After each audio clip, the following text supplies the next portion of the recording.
Us here on our live stream of the second round of the FARA, that's Formula and Automobile Racing Association Series Championships. We are back at what is the now basically the home of the FARA Series. Most of their events over the years, and even under the new ownership, we are now starting our third year under the new ownership group. Still, Homestead-Miami Speedway is considered home here, although this year branching out of Florida for the first time. Very excited about that. As with the new management team, the series continues to grow and expand. But this second round, back here at home and at Homestead-Miami Speedway, we are getting ready for the practice, the qualifying practice for the GT and prototype machines. And as we are getting ready to go, an absolutely beautiful field of cars. I do want to welcome and say a big thank you to the partners that make this championship possible. No racing series can exist without some absolutely fabulous partners. A big thanks to Mission Foods. They have become a massive partner of racing in general over the last few years. The owner is an avid racer himself in historic racing. Mission Foods makes the best chips and salsa in the business, and there's no question about it. They sponsor FARA as a whole, and also the Mission Foods Pro Spec Miata series. Fixie Wheels are three-piece custom wheels. Whether it is the street look you want or the track performance you need, they got it covered for you. Garage Living gives you an opportunity to start your garage transformation today. Big thank you to Garage Living for coming on board.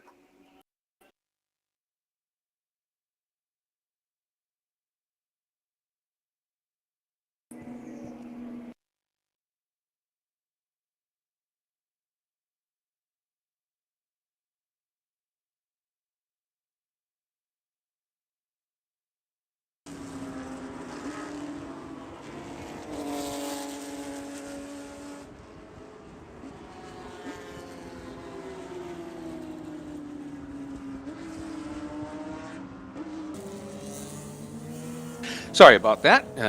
Quick little bit of business. Also want to say a big welcome to Alvarez, Feltman, De Silva, and Costa. And they have a reputation for zealously protecting their clients' interests and aggressively prosecuting insurance companies. The official tire of FARA is Hankook. Drive with confidence no matter the condition. Rue Helmets. Absolutely fabulous helmets. 25% discount for FARA members on the RX25. You get a gear bag every race weekend and free shipping on any order over $50. The Race Tailor, 100% custom race gear. Great new addition this year, Stack Auto Lifts. They aim to empower businesses and individuals alike with industry-leading auto lifts. Carrizosa Motorsports has come on board this year, and what a difference they have made already. Juan Carrizosa, the head of tech now for the series. He's the tech partner. They do motorsports, electronic, race engineering, consulting, data acquisition, analysis. So much they do. And new this year, Garage ID, social media website, but for this series also registration, scheduling, rankings, all kinds of things. And great to have them on board as we get underway with our first door-to-door session of the day. Once again, qualifying practice for GT and prototypes. After the opening round, Martin Bruhat and Robert Haub in the number 25 prototype. That's FP1. The beautiful Praga that's coming by start-finish right now. The gold, white, and blue machine lead the points, but only by 2 over Danny Van Donigen. And then another 2 clear of Mark Russell. And have to be wait and see. I don't know that Danny Van Donigen is here this weekend. The different categories in FARA, if you're joining us for the first time, there are 3 prototype categories, FP 1, 2, and 3, and that's FARA Prototype 1, 2, 3. And they are basically done based on horsepower versus weight with aero factored in. And we've got some really quick cars here. There's no question about it. In FP2, Teddy Alvarado will be running here. He won the opening round.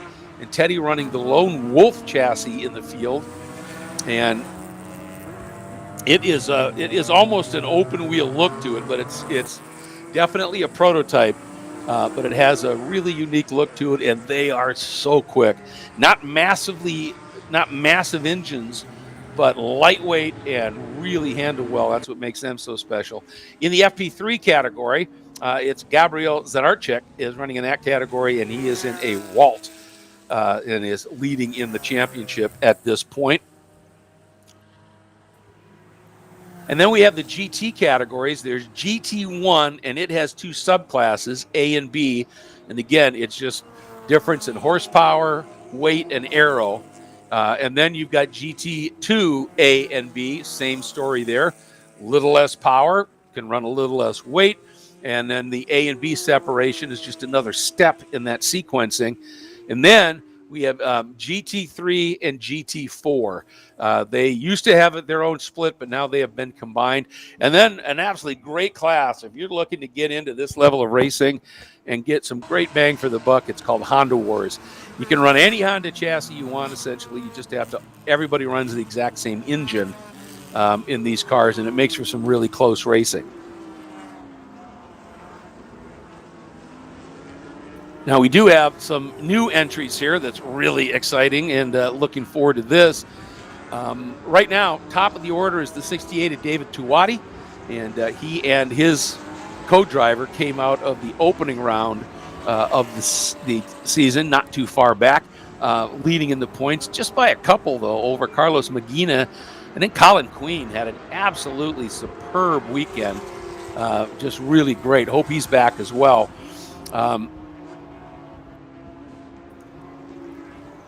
101 is Bart Collins. And Bart used to run with Michael Manella in that absolutely glorious glossy burgundy with a checkered flag pattern on it. Just a beautiful machine. We'll see if Michael Manella is running too. Car I want you to keep your eyes on is the number 16 of Rodin Yonesi. That is a Ferrari Challenge 488 car. That is an absolute missile, folks. And in a straight line in particular, that car, you know, if you think about a GT3 Ferrari, it's the same engine that's in Rodin's car, but it's restricted. And the GT3 car has a lot more aero, a lot more downforce on the car. So it doesn't have as much power, and it doesn't make as good straight line speed anyway because of the drag of the aero. Now it gets through the corners quicker for sure. But this amazing machine of Rodin, that is basically a GT3 car without the aero, but the power unleashed. And he is going to be just pretty fun to watch, I think, here as things unfold here. A couple other drivers that I want to call attention to. Michael Fonte here in the GT2B category in the number 26. Also in the GT2A category, 641 of Kurt Klopp. And nice to have these drivers on board.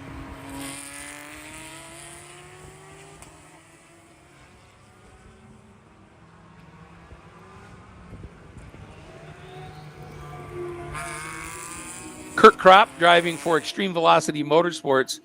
It's a Porsche 718 that came in GT4 Club Sport.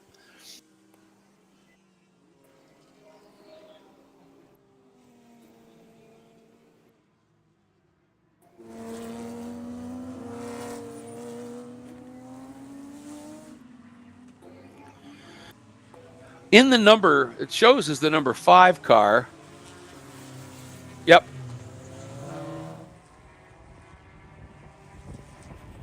A couple of drivers that next weekend will be running in GT Daytona at Sebring. That's the number 5. Behind the wheel right now is Sebastian Fortuna, driver out of Italy.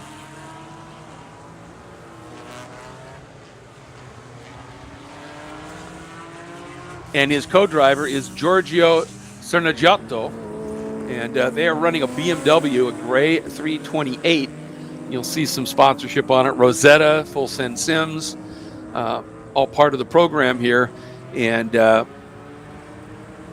Giorgio has actually run, he spent a bit of time running in GT Daytona, won at Sebring with the Cidelar racing team, if you remember that beautiful blue program that has run frequently in IMSA and does a lot of racing in Europe. And co-driver Sebastian Fortuna He also has a great racing pedigree. In fact, spent a lot of time racing Porsches in the European Le Mans series.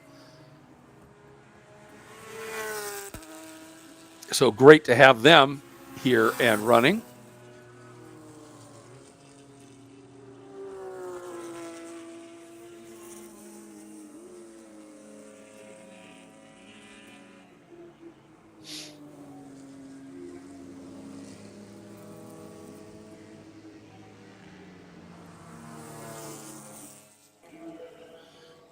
Having a look at the classes right now, Martin Bruhat leading overall and in that really impressive Praga from Felber Motorsport. In just going through the order as it appears here on our scoring monitor, GT3 is the 78 of Marco Pisa right now on top of that category by about 2 seconds. Got a nice little gap going over the 33 of Elijah Thompson and the 55 of Jose de las Casas. And if you were here at the opening round or you watched on the stream, you saw Marco and Jose, particularly in the final race, have an absolutely stellar duel for about 15 laps. It was just incredible. Great stuff. Ariel Castro in the 79 is fourth, and Mike Yanish in the 087 is fifth. In Honda Wars, it is the gentleman leading the championship this year, the 89 of Louis René Canahuate, over sort of his perennial challenger, the 6 of Wilbur Perez, the 725 of Moses Cordero, who has run frequently with us as well, and the 41 of Jorge Guerrero. Great to have a newcomer there. In GT2A, Manuel Gomez in the number 84 has just been absolutely flying in that Palm Beach Tactical McLaren that he's got. 67 of Robert Garza, the Cupcake Racing Audi, the V10 sound out of that is just spectacular. Connor Quale in the number 27, that is an ANSA Motorsports machine. He has been very quick in his Cayman Club Sport GT4. 08 is Miguel Angel Marcano Jr. And it's also a 718 Porsche Club Sport GT4. The 888, is Hal Gould, running an Aston Martin Vantage for Tuati Lira Motorsports. The 172 of James Hamann, also in an Aston Martin Vantage, brand new one at that. The 375 of Avi Cohen, the Breathless Pro Racing BMW M4. And as I said, 641 Kurt Kropp. In GT1A, not a surprise, it's the 68 of David Tuati on top and flying right now. And then the 87 of Mark Julian, who absolute rocket ship in the GT1B category last year. He has stepped up into GT1A in the sprint races, and it's great to see that. Great to see somebody making that move in a 2024 Porsche 992. He will be running his 991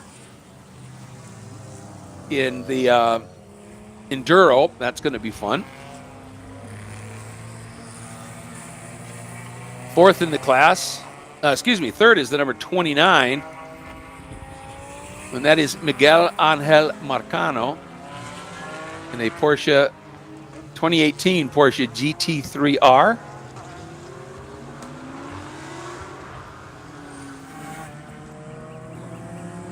Then the 16 of Ronan Yanesi, who I was talking about in that stunning Ferrari. And then the 199 of Warren Cooper.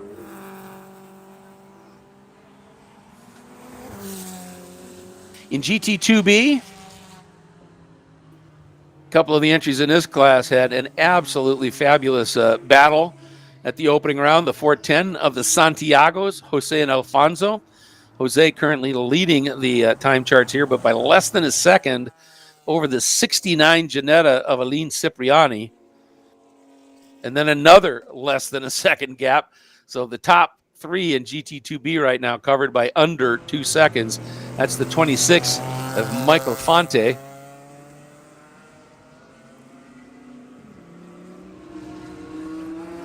In GT1B, it's the 101 of Bart Collins for Michael Manella Racing. The 47 of Justin Levine is second. The 91 of Rodolfo Rodriguez next up, and then the 132 is Sofia Basler. And then in GT4, it's Sebastian Fortuna in the number 5 and the 44 of Alfonso Ruiz.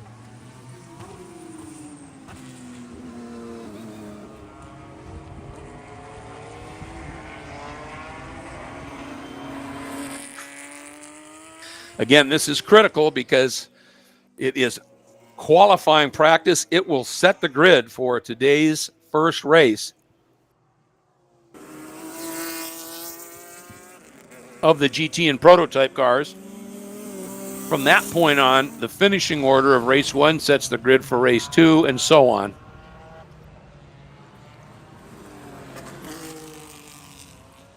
And once David Tuati is still on top overall. Not by a ton, mind you, but he is. Martin Bruhat, fastest of the prototypes. Had a chance to chat with Martin's teammate, Robert Haub, last night, and Martin, prior to deciding he wanted to race and picking up one of these cars, had done very little in terms of motorsports.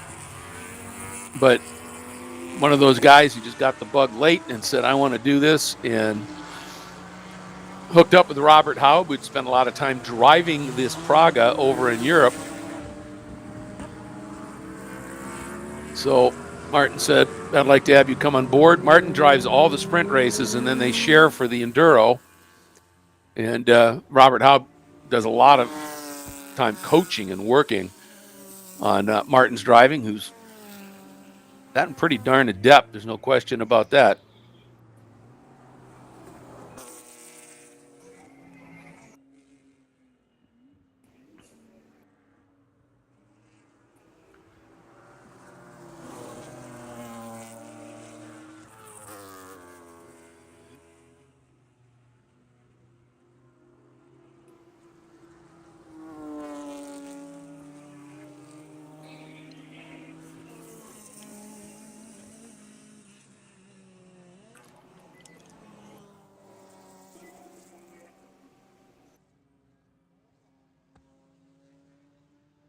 David Tuati down in the pits right now, and I see Rodan Yanesi there as well.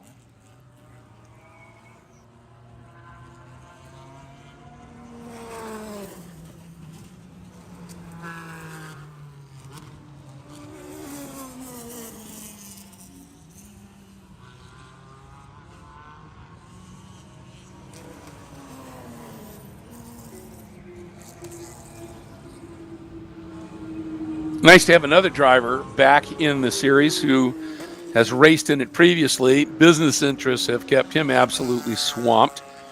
But he is here this weekend. And more importantly than him being here behind the wheel, which for him, of course, is big, but also he is the founder, creator of Full Send Sims. And they are here in force with a number of sims, and they are doing a sim championship. So you are, if you're here and you want to get out and see just how good you are in a sim and give it a run, they are all set up in the garages. I'm trying to find that particular garage number for you folks. But anyway, number of sims down there, and you don't have to be a competitor. You can just be a fan that's here enjoying the weekend, and just head on over to the garage. I'll get that number for you, and you can sign up. There's multiple sessions, and it's that outright competition. There are prizes being given. There are discounts being given if you want to give it a go in your street car and decide to, hey, I'd like to try, you know, that HPDE session, see what it's like to drive a car in these conditions, out in a racetrack. Well, they're giving discounts. The higher up you finish in your sim competition, the more the discount. There's also some other prizes too. Each day is a separate competition. There's actually an award presentation up on the podium at the end of each day. It's really cool. And check it out, and I'll get that garage number for you. But I'm talking about Court Schmidt, who's the founder, creator of Full Send Sims. And they are a military-grade sim in the sense that Court got his sim experience in the military, where he would work on, help create, and then military sims for like tanks, armored personnel carriers, that sort of thing. And then he would train. And he's also a real-world racer. And interestingly, when COVID hit and he was supposed to be coming back from Saudi Arabia and he couldn't get out,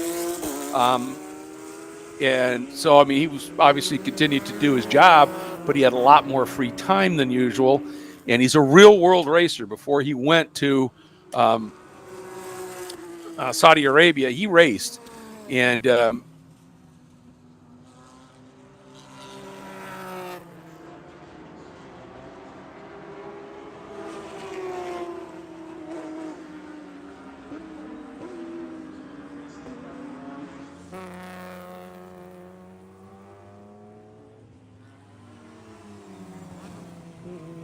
with military precision and quality. It's stellar what these sims do. And he creates them from a basic starter level, if you want, all the way up to he will put a sim inside a car chassis, he and his company. If you can't go quite that far, they will come in and laser measure everything inside the cockpit of your race car and build you a sim that basically completely recreates that, down to the tension in the shifters and the pressure on the brake pedals and all of that. It's remarkable what they can do at Full Send Sims. You can go get a feel for what those sims are like. Go give it a try and have some fun down there. And it's Garage 19. Garage 19 is where those are set up. So go check it out, man. You're going to love it, no question. And they also, as I said, are out. Court and his teammate, Tommaso Bolfont, are out racing in the GT3 category in a beautiful white number 38 BMW. You'll see Full Send Sims, FSS on the side of the car. You'll also see Rosetta, and that is Tommaso's company, which is an incredible bakery. And it's great to have them back. They've run together before. It's great to have them back and be able to do that now. And yes, I'm going to be mercilessly plugging the bakery because all of us here are in hopes that maybe it'll pay off somehow, if you know what I mean. And we're kind of stuck up here for the day. Tough to even find time to get down there to the food trucks. And for those of you watching on the stream, if you've never been to one of these events, what's really cool about FARA is, one, it offers you so many different types of racing. Like we said, there's prototypes and GTs. There's Formula FARA.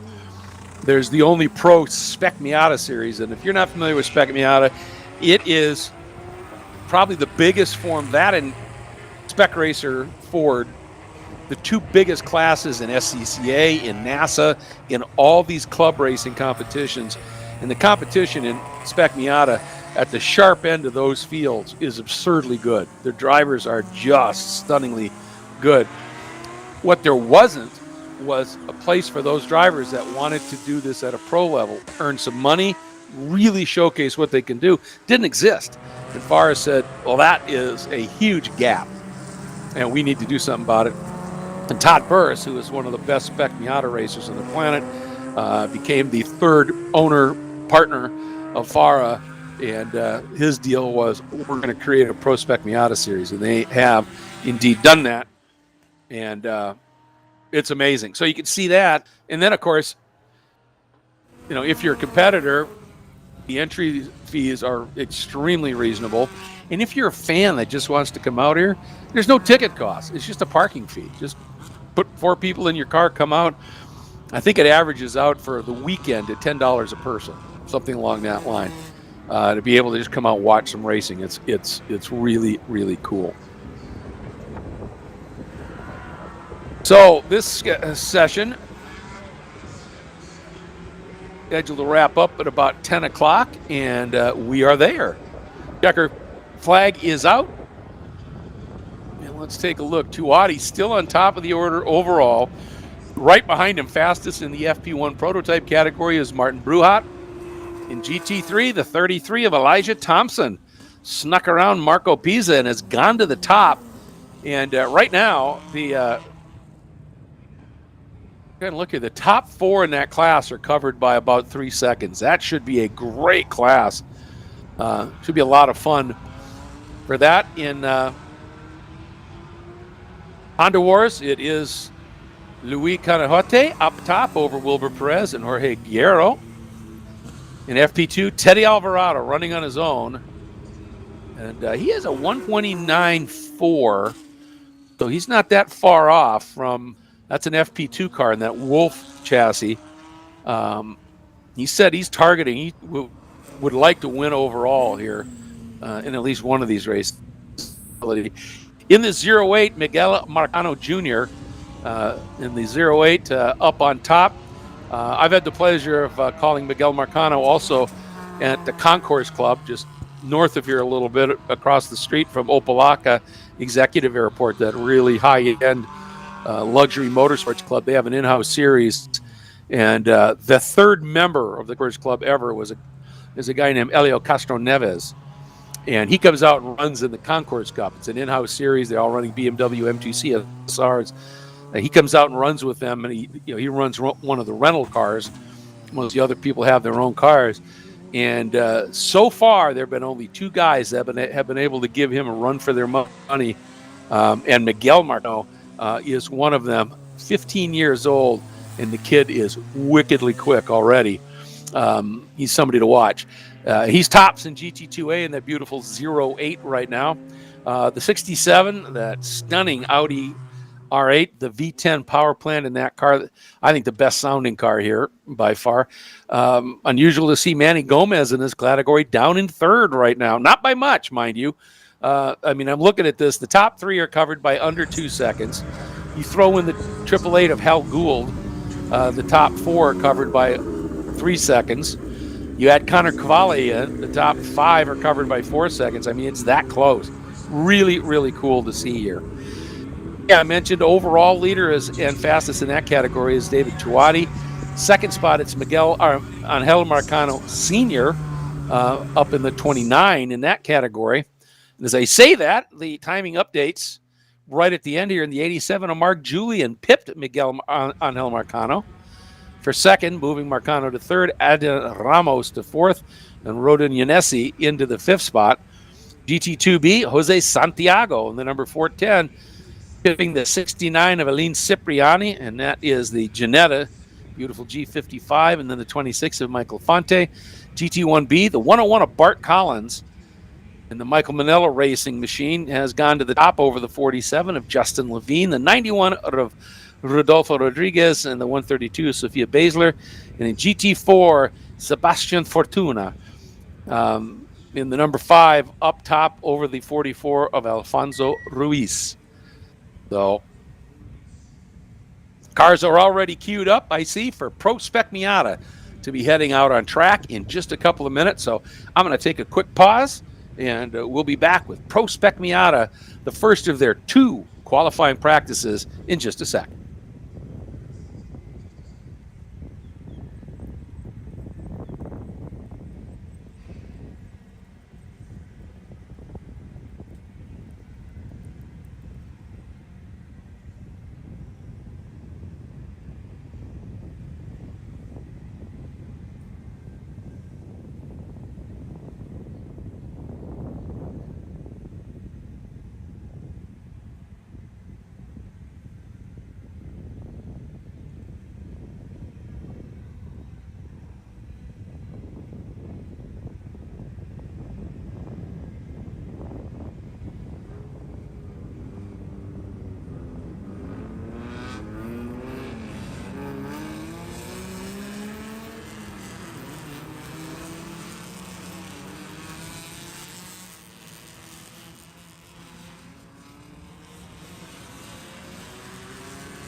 We are back here at Homestead-Miami Speedway. Thanks for joining us on DriversEye Live, as it is Pro Spec Miata time out on the racetrack. And I was talking about this category, and the racing they put on is just phenomenal. And the concept behind this, as you might imagine with the spec word in the title, is these are all Miata cars, and this is pre-MX-5, so they have to be a Miata, and there are 3 years of cars that are eligible for it.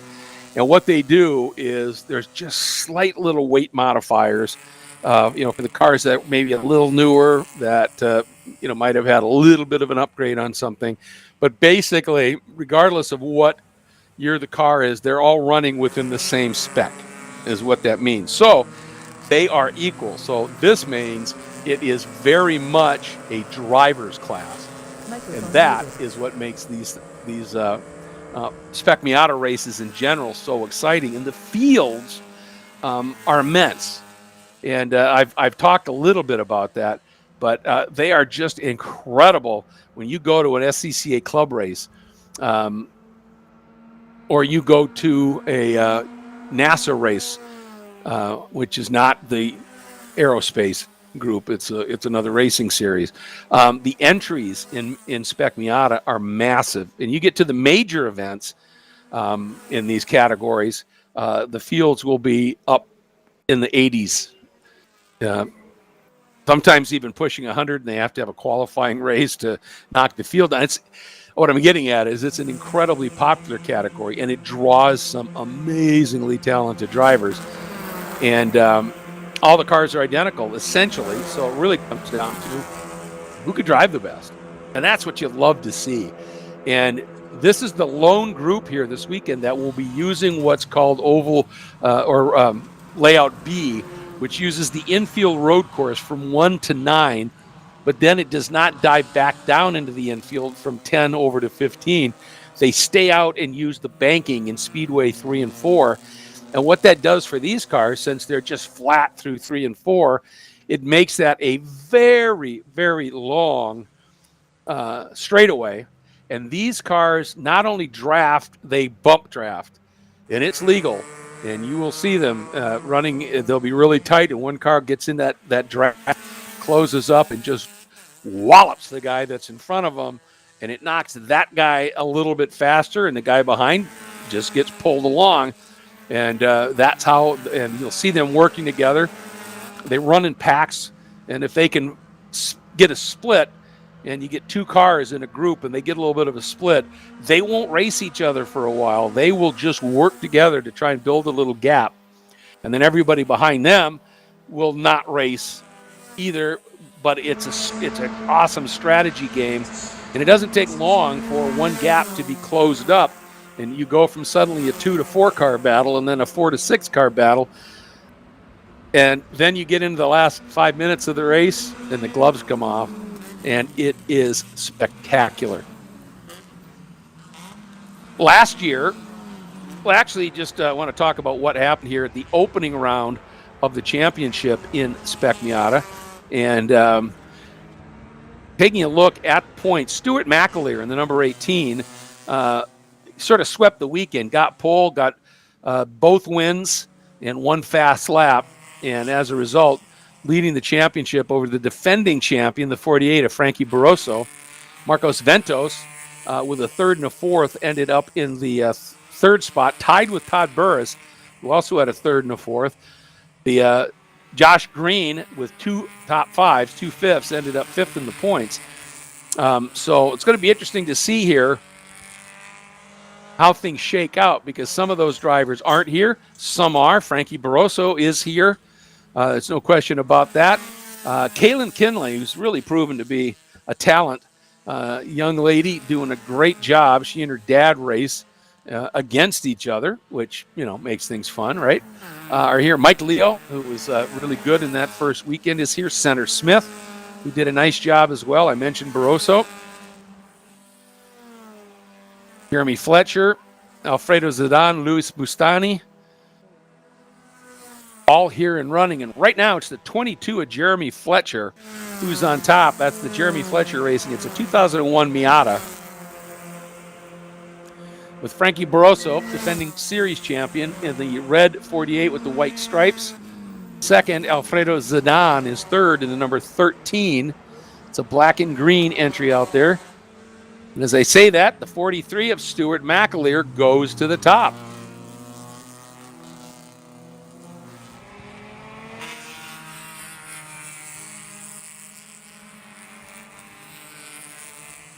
That just shifts everybody down a notch. The 56 of Riley Haig. And that it shows that he and Angus Haig might be swapping. You know, there's various different races that unfold over a Pro Spec Miata weekend. There's a shootout, which is a short 15-minute, as it sounds, shootout. Then there's a qualifying race, and both the shootout and the qualifying race use the qualifying grid for their lineups. And then, as the qualifying race would imply, the finishing order of the qualifying race sets you up for the starting lineup for the feature race, or race 3. And that's where all the money is. Now, the qualifying race pays equal points to the feature race, so it's critical. One, you got to get a good race in to start up front to have a shot in the feature race, but the farther up you finish, the better you are on the points right from the off.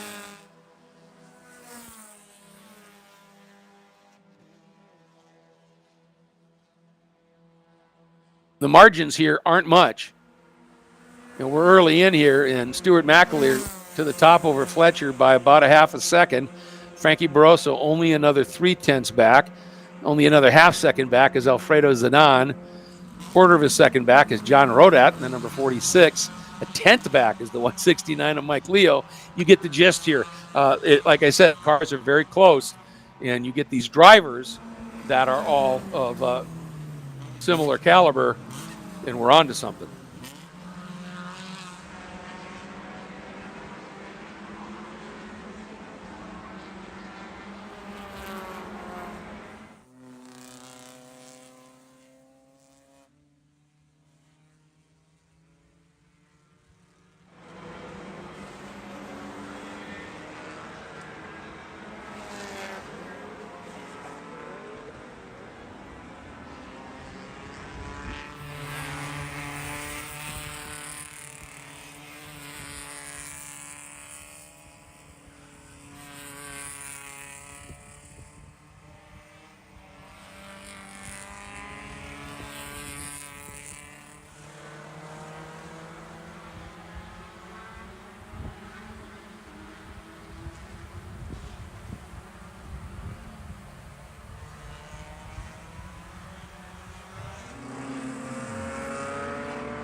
Microphone activated. We got a bit of a spin. That looks like the exit at turn 7. Now, I've been seeing a fair amount of cars running off right over there. That's the shot we're looking at here. And turn 6, this sequence is what you would call an increasing radius corner. You turn into turn 6, and then it opens up. And in these cars, once you, even really before you get to the apex of 6, if you've done your turning correctly, you're pretty much flat throttle, and you just unwind the car. But you are dancing on the edge through 7. So you may just misjudge your turn in a little bit, or you get somebody that comes up underneath you, and you get trapped on the outside. It's easy to run off, put out those big plumes of dust. We also see that a couple other spots. Exit at 2, you see that happen fairly often. And we also see it at 5, where if you go through the bowl and your angle's a little wrong and you run across the apex curbing in turn 5, it puts a lot up. This is turn 1. You can see the pit lane there to your right. That's turn 1. Really high speed. Really, in these cars, I don't think there's a break, anything, until you get to that deceptively tight turn 2 that you're looking at right there. And then it folds around, and there is the exit of 2. 3 is almost a throwaway corner. You don't track out wide like you normally would because it's just too long of a run. And so you just keep it pinned a little bit to the inside. Key here is when you exit this turn, you don't want to be farther to the right as you exit this turn here than the middle of the track, because it's got to get you set up for the turn in here. This is the 4 and 5. They call 4 the bowl. There's a little bit of banking there, but you need to be able to get to the outside or the inside of that turn and already be accelerating, which means you got to give up the entrance to 3 to get back over to the left to set up for 4. Then you flick through that turn 5 and then onto one of the long runs from 5 into 6, which is a great overtaking area. And that's it here. Actually more to the right. We'll get camera adjusted, I think, a little bit. You can see the cars coming at you into turn 6. Again, a good run through 4 and 5. Somebody has a little error, you can get a good run at them. They'll always protect to the inside. And there you go, turn 6. You exit around 6. You can see them running wide there because they are already pretty much feeding it full throttle. And then here's 7. Like I said, it just keeps opening it up and opening it up and opening it up. So an exit of 6 is really important because you get into the most, in these cars, in Pro Spec Miata, the most important turn on the track is turn 8. It is a tight left-hander, comes back on itself, massive overtaking opportunity, but also a massive opportunity for a big mistake. And if you are slow coming out of 8, remember when you use now the banking of turns 3 and 4 here, Speedway 3 and 4, if you're slow out of 8, you are slow all the way, and I'm talking about relative to your competitors, all the way through 3 and 4 and down back into 1. So you've got to get out of 8 well, but it's also a great passing opportunity. So sometimes it's a risk versus reward. Do I try and make a pass here and then possibly get pinched if I don't get the pass done, or do I go in too hot trying to make the pass and then float wide, have to get out of it and just be slow?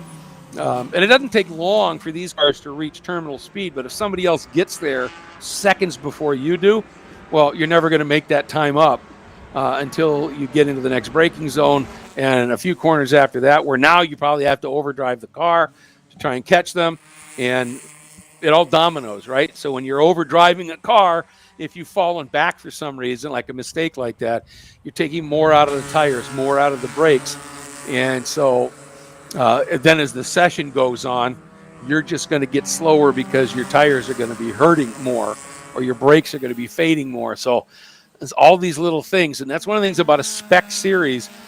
And these in particular, because they are by design underpowered, right? It's a road car. They're great. The Mazda Miata and the MX-5, some of the best handling cars on the planet, coming off of the assembly line. Few cars handle like they do. But they don't have big power, so they are momentum cars. They don't make their speed in the straights. They make it being able to roll speed due to their handling through the corners.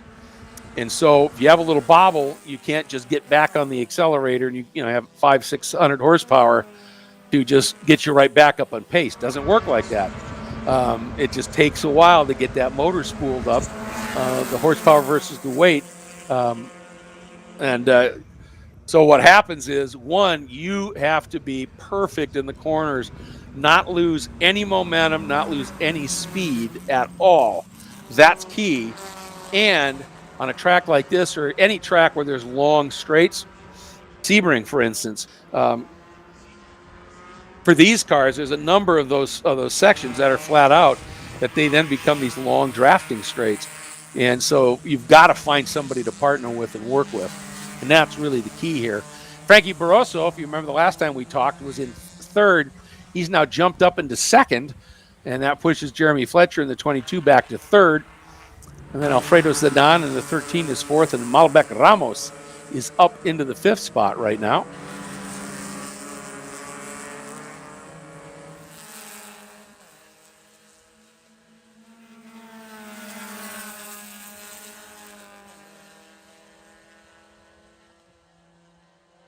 About 8 minutes left in this session.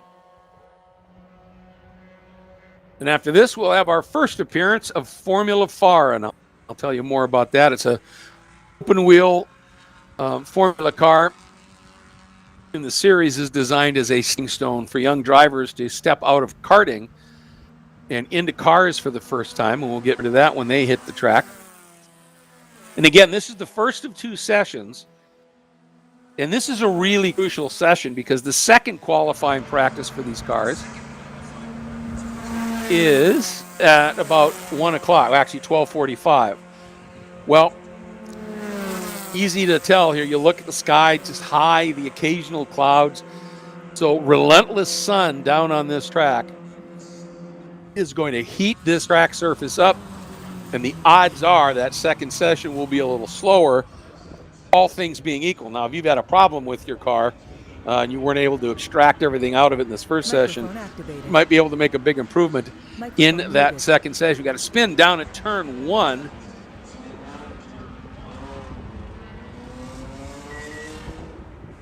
Yeah, looks like they were able to continue on. So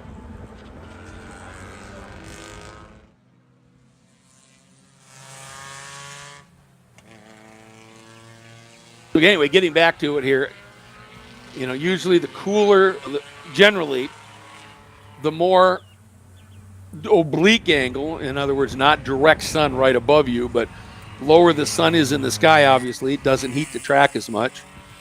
And usually earlier in the morning, temperatures are just a little bit cooler in terms of ambient, which means the engines cool better. They make a little bit more power. Brakes cool better. All of that. So this is a session. If you are a pro and you've got your car dialed up and ready to go, this is the session where you want to let it fly. And Jeremy Fletcher got the memo, and he just moved back around Frankie Barroso. Listen to this, folks. The margin between second and third, Jeremy Fletcher and Frankie Barroso right now, 6 1/1000ths of a second. And Barroso comes through. Just a little bit off of that best time of his, and can't get back in front of Fletcher. Fastest time right now set by Stuart McAleer to 1:39.1. Top 3 are in the 1:39s. 4th through 6th in the 1:40s.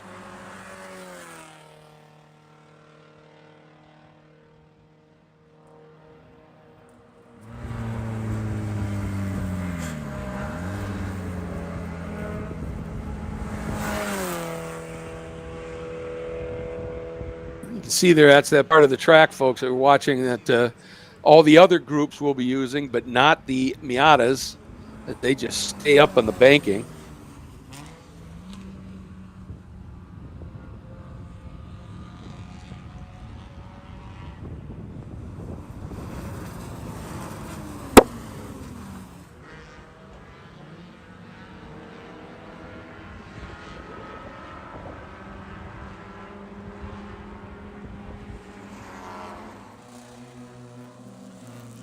Here's the exit of 2 heading through 3. And it's really easy to overrun the exit of 2 there. You come into 1 with a huge head of steam.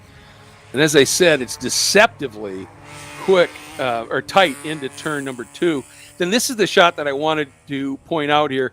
Watch this car. That's about as far to what's called driver's right coming out of 3 as you want to get. Even better to be mid-track at best, because if you are wider than that, it's really tough for you to swing all the way back to the left and then turn into 4 and maintain any kind of speed and momentum. So if you give up, sometimes you just have to give up a corner, right?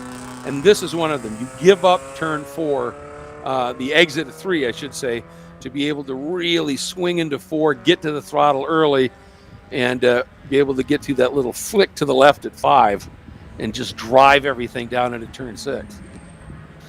One of the things I love about the layout of this place is all the great passing areas, or many of the great passing areas, are also critically important exit corners where you've got to get out of them well. And this is 6 and 7, 6 and 8. They just absolutely will drive you nuts every once in a while, because it's so easy to make that lunge down in and make it happen. But then you've got to literally almost park the car, rotate it, and accelerate out.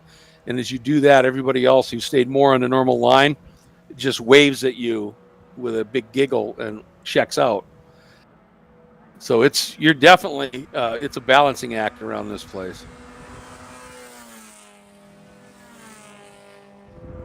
About 2.5 to go in this session.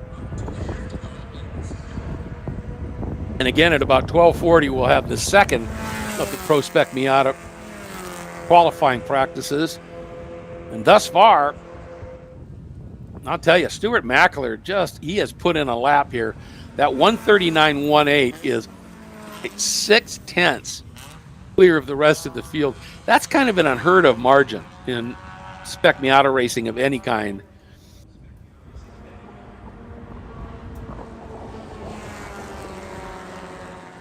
He has shown up this year on form.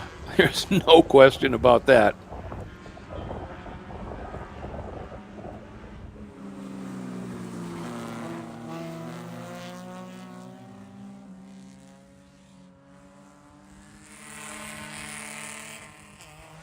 Keeping an eye on my timing monitor here as we're watching the cars working through 4, 5,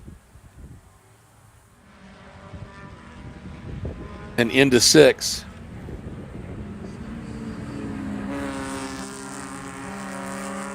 I'm just watching to see if anybody right at the end is teamed up with somebody and is able to make a big move.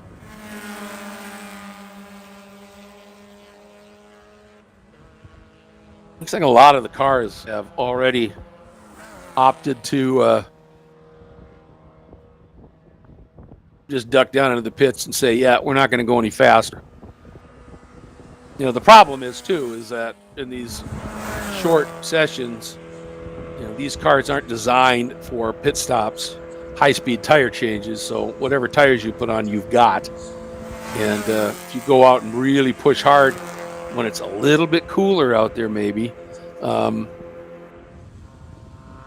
is a great idea, but if you make a mistake on your couple of fast laps, and so they really don't go anywhere, and then you got to get it and try it all over again, and your tires are worn, well, that then becomes a bit of an issue. Oh, it's had a nice lap turn by Antoine Comieux. And the number 62, he's jumped up into 6, pushing Mike Leo and Center Smith back into 7th and 8th. I think that might be Como.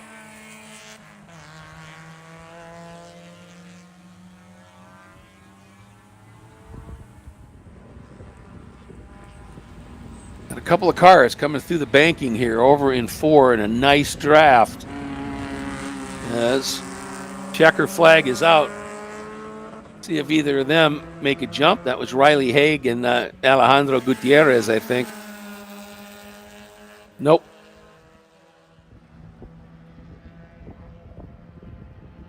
Yeah, I think the tires are just past their prime at this point. So there's the order. Take a look there at the pylon on the left. And that's where things sit after qualifying practice 1. Next up, Formula FARA, scheduled to be out in about 5 minutes. So we're going to take a quick break here in DriverSeye Live. We will be back with Formula FARA, practice number 1.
And just like that, we are back to on-track action here. This is Formula FARA. And if you are just joining us for the first time,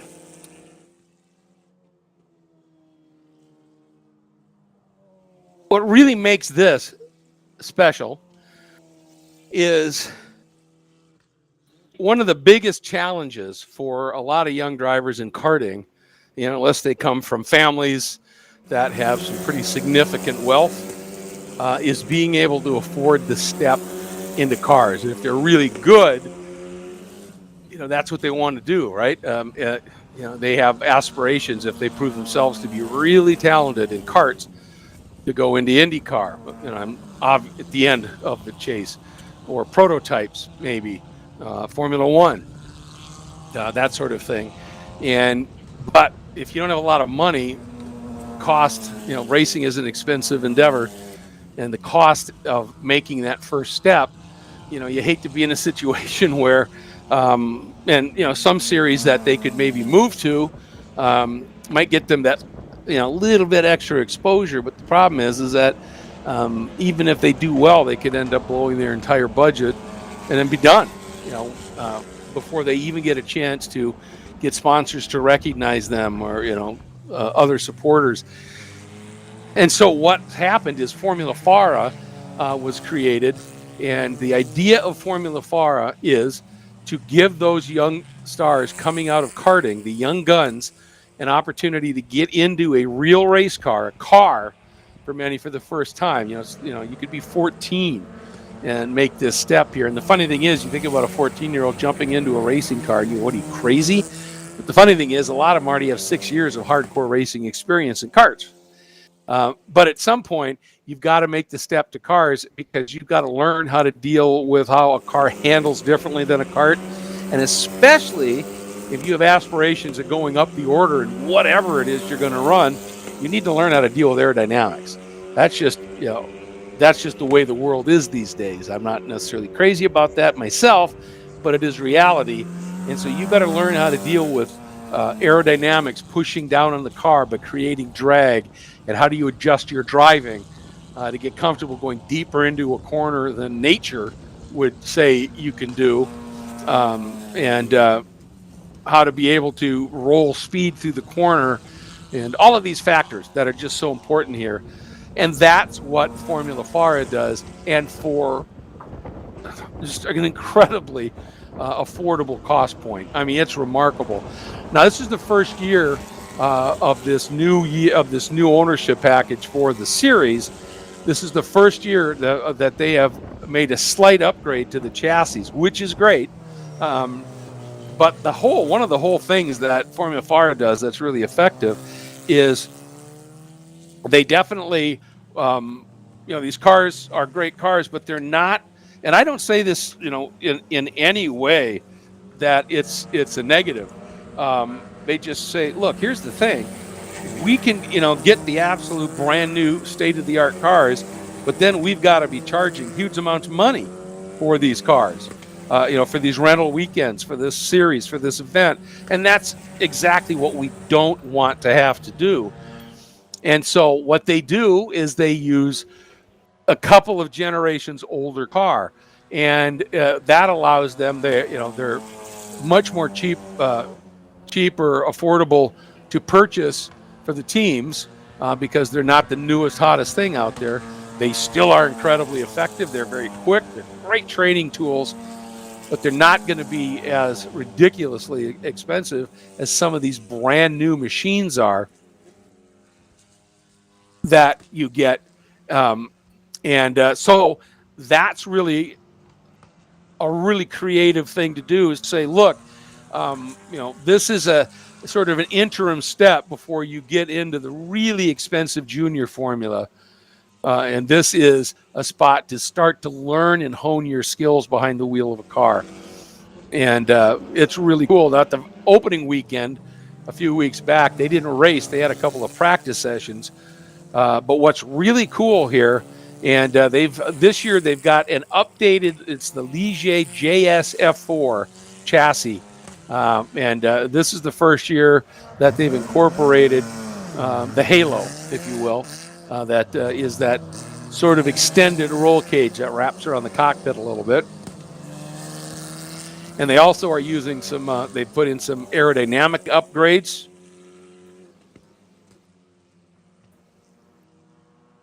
And check this out. Drivers have the opportunity to race for a $30,000 prize pot. That'll be distributed amongst the top 3 finishers each race weekend, folks. So, and the driver with the most points after qualifying in 3 races earns a $15,000 discount on their full season entry fee. Retail value of that is $21,000. Second place gets $10,000. Third gets $5,000. So if you get out there and you win a couple of your race weekends, you've already covered your full season entry fee and have a bunch left over. That's pretty cool. In this season, we have a couple of new, highly successful names in the world of motorsports, junior motorsports, if you will. Dan Mitchell and his revered VRD racing program, and Ernie Ganella and his Ganella Racing will both be fielding 2 or 3 cars for the season in FARA. And that's just incredible to have that, on board here.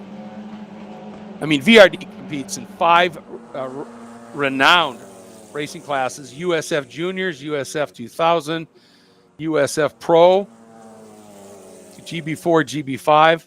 And so that's really, really cool to have them on board here. And Ernie Ganella, who is a key figure in the growth of Juncos Racing, they've competed in pretty much every North American open wheel racing series up to IndyCar.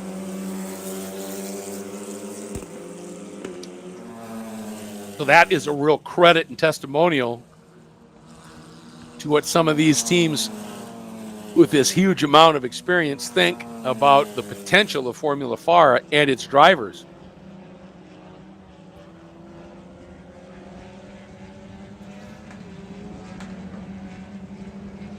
Now this is just a straight up practice session, and big announcement had come out a little bit earlier about one of the drivers here. His name is Kai Johnson. And I was just talking about VDS Racing. And Kai has opted to join them. They put together a program. And Kai was one of those standouts in karting. And he is set as he steps into Formula FARA. And he's got an incredible resume in karting. Lots of victories. The 2019 Pan American Micro ROK Championship, championships after that in 2020 in ROK, and the 2023 Rotex National Mini Championship.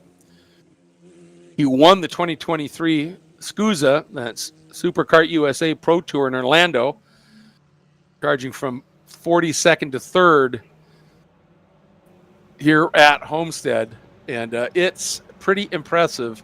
And he is a young man, and it's great. So fun to see these young guys step up, see what he's going to be able to do.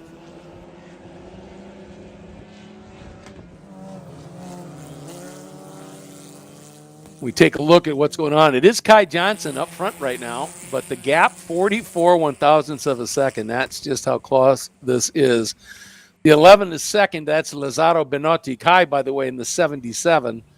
Lazzaro Benotti is in the second spot. The 88 of Victor Couto. Then the 78 of Jack Morehart. Then the 46 of Max Mogarum. And Max had a strong season last year. He didn't finish as far up in the points as he could have because he missed the opening round. He was okay in the second round when he made his debut, but then he started to find his form and finished the season in the last race with 2 top 5s. So not a big surprise to see Max potentially in the mix here. Maddie Colleran is a newbie. Great to have her with us in the number 82. Clemente Huerta, the number 1, Luca Day in the 28. And great to see Isabella Abreu out and racing again. Isabella ran Formula FARA in the last race of the season last year. And in one of the practice sessions, she actually put up a 3rd best time. Keep in mind, she's used to running Spec Miatas or Miatas in GT cars, but she wanted to give it a try, and one of the practice sessions was right up there on the pace, and then ended up having a little bit of a duff engine or some sort of an engine problem that she could never really show what she could do. So looking forward to seeing what she's going to be able to do here.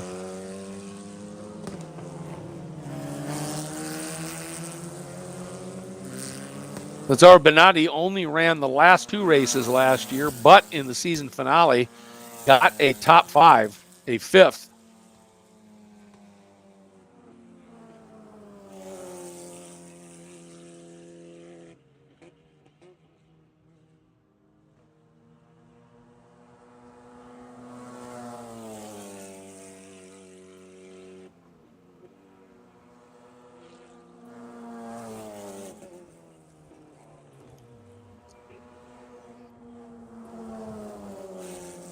And all of these cars run a Honda engine, identical and sealed. You cannot do anything to it.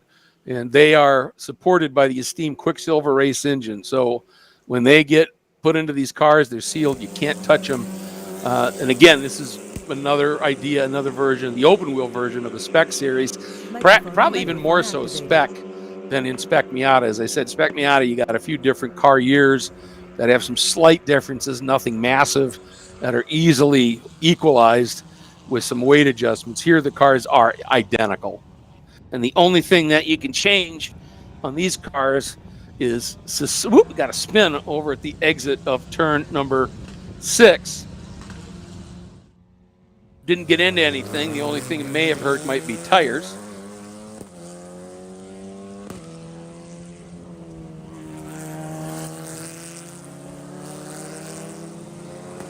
And the other part about this that I find really intriguing is the fact that by design, yes, this series is, all right, an opportunity to get you to learn how.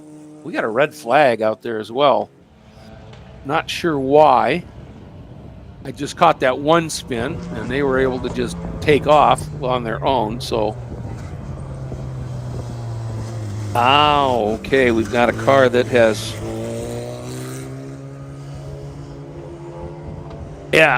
sitting out there.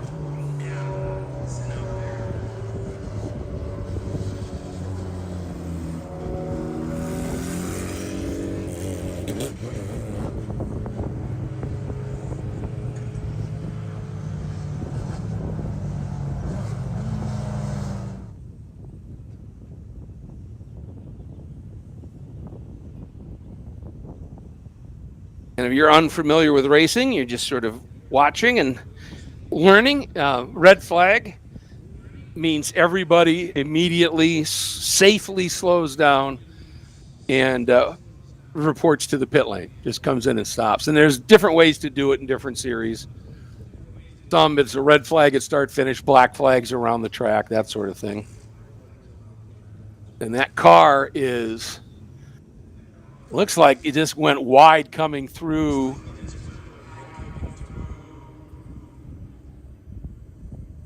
turn 11. And you can see the safety vehicles there reporting.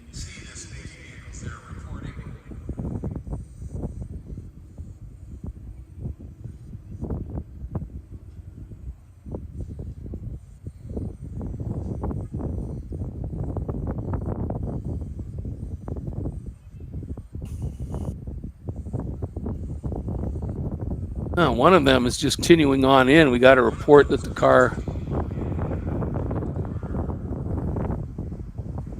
was moving. Yep. And sometimes it's just one of those things that, these cars, they're out there, you're just pushing the revs to the very top. The engine is running hard and making, as much heat inside that engine as it's going to run. You're up in the rev band the whole time, and suddenly you spin and the car just stalls. And you get it's heat soak.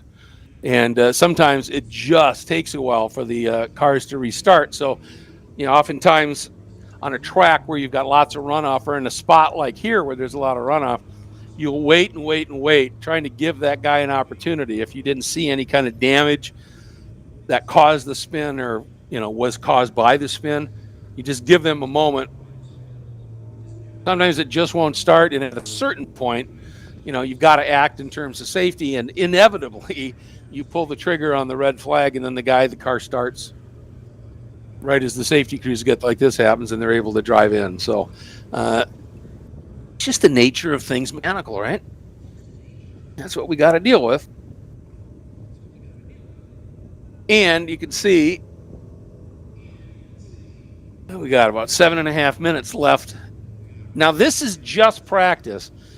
And the difference between qualifying practice and practice, or what in Europe would be called free practice, is the times in a free practice session don't count toward qualifying. Now, if you've got a race event and there's a good chance of some really heavy rain or something like that, at that point, practice always takes on a little bit of a more critical import, simply because if it's absolutely atrocious and totally unsafe to go out for a qualifying session, or like I said, it's just absolutely bucketing down or something, then they can actually use the starting lineup and base it on what happened in a practice session. Rare, usually you'll do everything you can to try and get that practice session or that qualifying session in, but it does happen.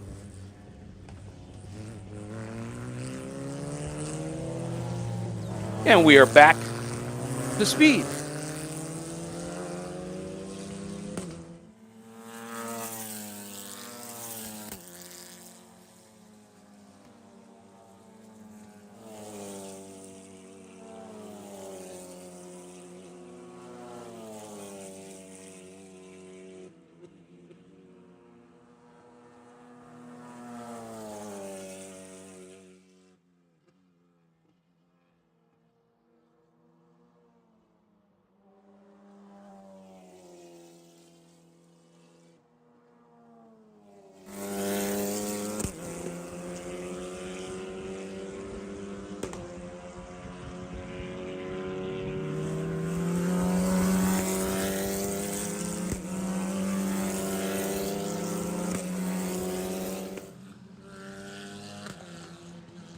Once you have a stoppage like this, obviously it takes time for the cars to build back up some pace and the like. But on the other hand, maybe there's a little adjustment you wanted to make, but you just didn't feel like you could afford to lose the track time relative to some of your other competitors out there. Well, what this does you get these red flags. Well, it makes everybody stop, so you can go in and make a little tweak on the car and not feel like you're throwing away valuable track time while other people are out there hammering around. So, yes, I'm trying to come up with a silver lining to red flags. I get it. Oh, and that might be the same one that has paused again out on the track. The good news is that it's not really on the line, but the bad news is somebody that's racing somebody and sticking to the inside, that is a completely blind spot where that car is sitting. And this one is sure to end up as a flag, a red flag here, if they don't get that thing moving fast.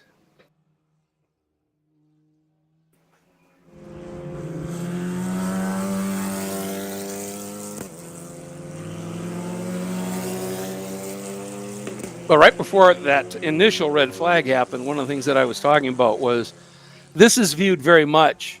Yes, there's a championship. Yes, there's that prize money on the line and all of those things. You want to win a championship and that. But this series is a training ground series. As I said, you're stepping from karting up into a car and a car with aero for the first time. And there's a lot to learn, right? It's not just how to drive a car by yourself. There's not a lot of people around you, and learn how do you deal with aero. What can you do to these cars? To learn to talk to your engineer, your crew chief, and be able to communicate after having driven just in karts for a while. To be able to now talk about, I need a little more front wing, I need a little less rear wing, or all of those things, right? But there's also the racecraft. There's learning the racecraft, and that's part of it. That it's nice to learn in a series that is set up like that. So when you finally make the step, if you will, into, as the red flag comes out again, make the step up into, say, the U.S. Formula 4 Championship or the National Formula Juniors, whatever category you end up going to, you have been able to learn some critical racecraft. And so what this series does that I like is the first race is based on the qualifying grid. So you go out, you run, you earn your points, and finish where you finish. But then for the second race, the top 8 on the grid are inverted. And it's usually a percentage. So I think today we have 10 entries, so maybe it'll be the top 6 will be inverted. But what that does is for the drivers that are fast, and usually always qualify up front, and then in the first race go out, finish on the podium, it forces them back into the pack a little bit to learn how to deal and work through traffic, do starts and restarts back in the pack a little bit, and then find their way cleanly through traffic and try and get to the front. Conversely, it gives the people that maybe don't quite have that speed quite yet, that run in that mid-pack, if you will, it gives them an opportunity to start up in the front and learn how to defend, and learn when a chief steward says you can defend but you can't block. You got to learn that somehow. Well, all of these things are by design done in Formula FARA, so that when you do make the step into that first serious series that you're going to go racing in on a full-out pro level as a young junior driver, you've got a more developed skill set than somebody that just makes that step directly and gets into it. And as I said here, with Formula FAR, you can do it for, compared to those other series, pennies on the dollar. So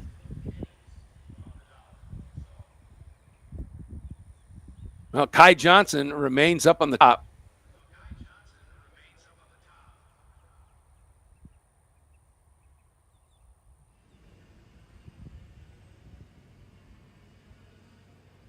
But by 40 or 1,000ths of a second over Lazzaro Benotti, that has stood the test of time so far in this run.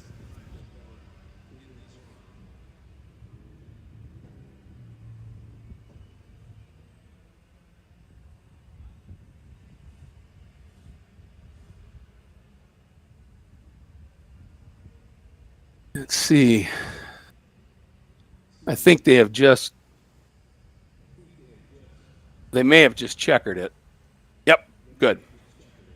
Not good that they didn't get their time, but I think it's a wise thing because there's so little time left in this session.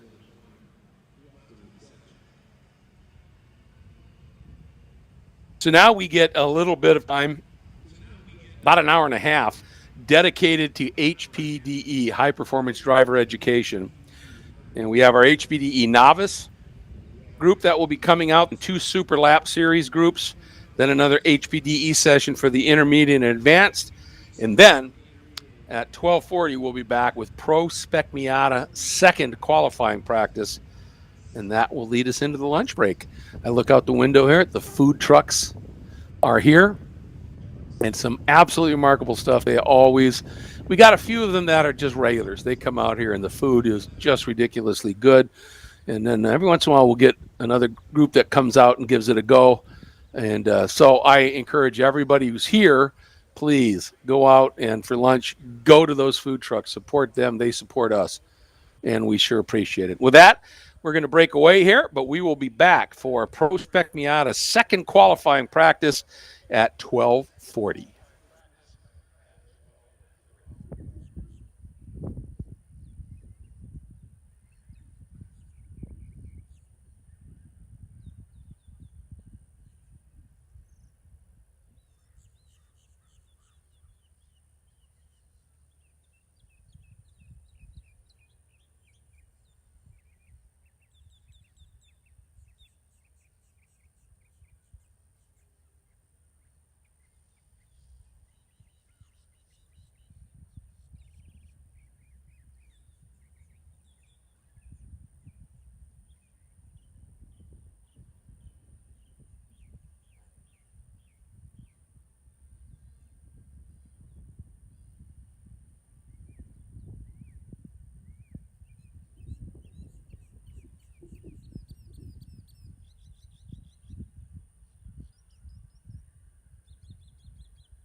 Welcome back to Homestead-Miami Speedway, everybody, as round 2 of the FARA season championships are well underway. First of 2 days of activity here at Homestead Speedway, where some of the classes are using the full infield roval, and some, as you look at the lower corner of the map here in our DriverSeye live coverage, for the Pro Spec Miata, they will be using only the first half of the infield, and then Speedway 3 and 4, which essentially for Spec Miata cars, Speedway 3 and 4 are absolutely flat, so it turns it into a very long straight.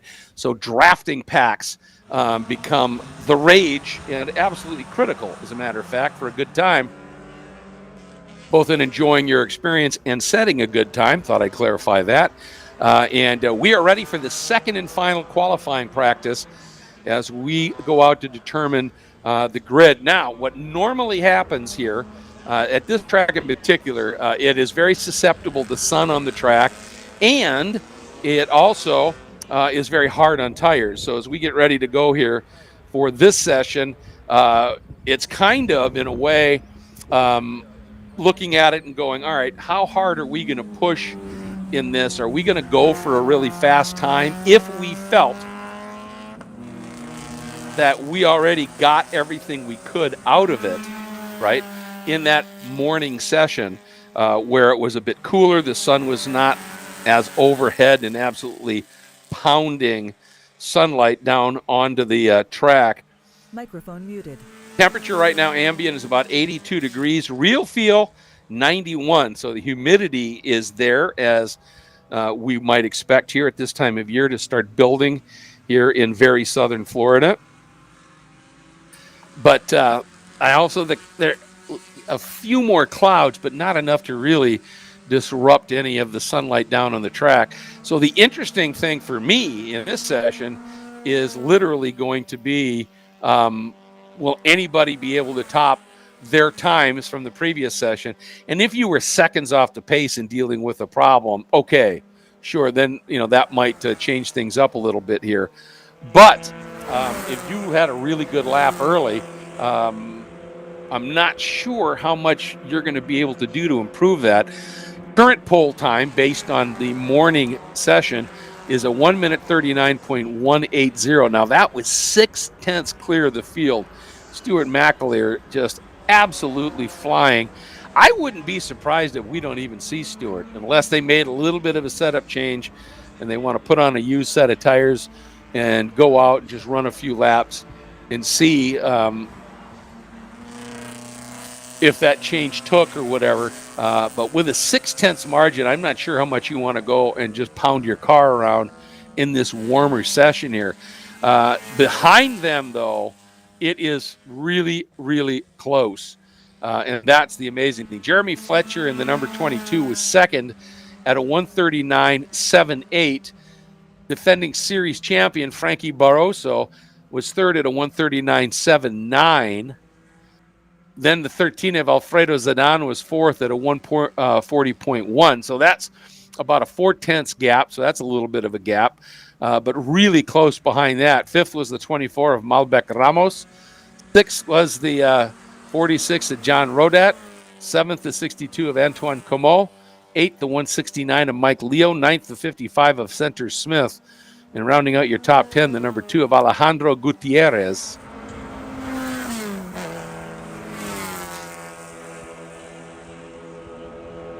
There's the 17 of Kaylin Kinley. She does a really great job. Young lady, just really starting off on her racing adventure here, and proving she's got some pretty good skills, some pretty good chops. And as she just gets more and more experience, it'll be fun to watch what she's doing. Now, a couple of cars, as you can see the entry here to turn 2 on our coverage, and it's just flat. You're coming down that front straight. Now, remember, you have been absolutely flat out from the exit of turn 8 and 9, and then you just all the way through 3 and 4, you are absolutely flat out. You are flat through turn 1, and then this turn 2 that they are exiting here. Now this car heading into turn 3. That turn 2 comes at you a lot quicker, and it's more snug than you at first think. So you've really got to have a lot of discipline Remember, brake a little earlier than you might think, because turn 2, as you approach it, looks kind of open and flowy on the entrance. It's not. It's a lot tighter than you think. And that is, here you see the exit of 3 and the entry to 4. And 4, it falls away into the entry, but you can see the banking there. So as you tip into it, you get a little banking. So it's an incredibly important corner to get set up well for, because 5 is just a flick to the left in the long run here into turn 6, which is a big overtaking area. If you get it right through 3, 4, 5, and somebody else doesn't. Here's the exit of 6 through 7. And basically, once you turn into 6, you're really flat on the throttle pretty much by the apex of 6, all the way down into turn 8. And then here's the exit of 9 as you come out and get up onto the banking. And unlike every other group here this weekend, you don't turn into turn 10 and 11 where you drop off the banking. You stay up on the banking. And there you can see it. There would be the normal infield run that all the other classes are running, but in the background, you can see the cars whistling through the banking.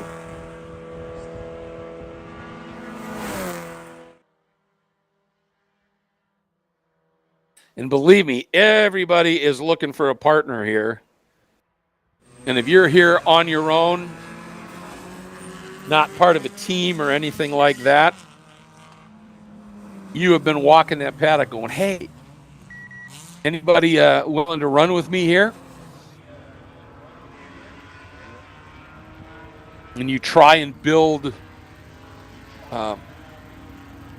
as Tiffany Alexander, who announced with me at the opening round, called them alliances, is a good way to put it. And those alliances help you in qualifying. And it's really just a full trust thing. Because if you come out of turn 8 and there's a guy behind you and you pull him all the way through 3 and 4 and the two of you going faster than one car, and then you let him swing out and go by you and get back set up and dive into 1 and really get the maximum benefit of that long tow, you need to have the confidence that if you do that to him and then you stay with him, as you follow that lap around, that then he will pull you all the way from 8 through 1 and let you by cleanly and not try and obstruct and slow you down. It's a real trust game. But if you do get the alliances that you want, you can go noticeably quicker working together than you can usually solo. And it certainly comes to play in the races. Now, those alliances with anywhere from 5 to 10 minutes left in the race evaporate, of course, as now it's all right, now we got to just race. But it's fun to watch people working these things out here. Antoine Comeau just earned a 141.8 in his number 62, and he's got a partner, and that's a second off where they ran this morning. So a lot of the drivers that are out here, some, as I said, that were seconds off the pace that had an issue, all right, they're going to go out and try and better that time. And, if you can move up 2-3 spots and 1 or 2 rows, it's a good thing. There's no question to that. But I would suspect some of the people that are out here are okay, we're not going to worry about, setting fast times. We know the track's slower than it was this morning. We want to work on our drafting practice because it'll be hotter yet for the shootout. So this is a golden opportunity to get out there and practice your drafting techniques. You got to remember, if you're not real familiar with drafting at this level where there's bump draft and everything, if you're the pusher, so to speak, you've got to break that little bit sooner going into a turn than the guy in front of you, because the last thing you want to do is just shove that person right off the track and past their braking point.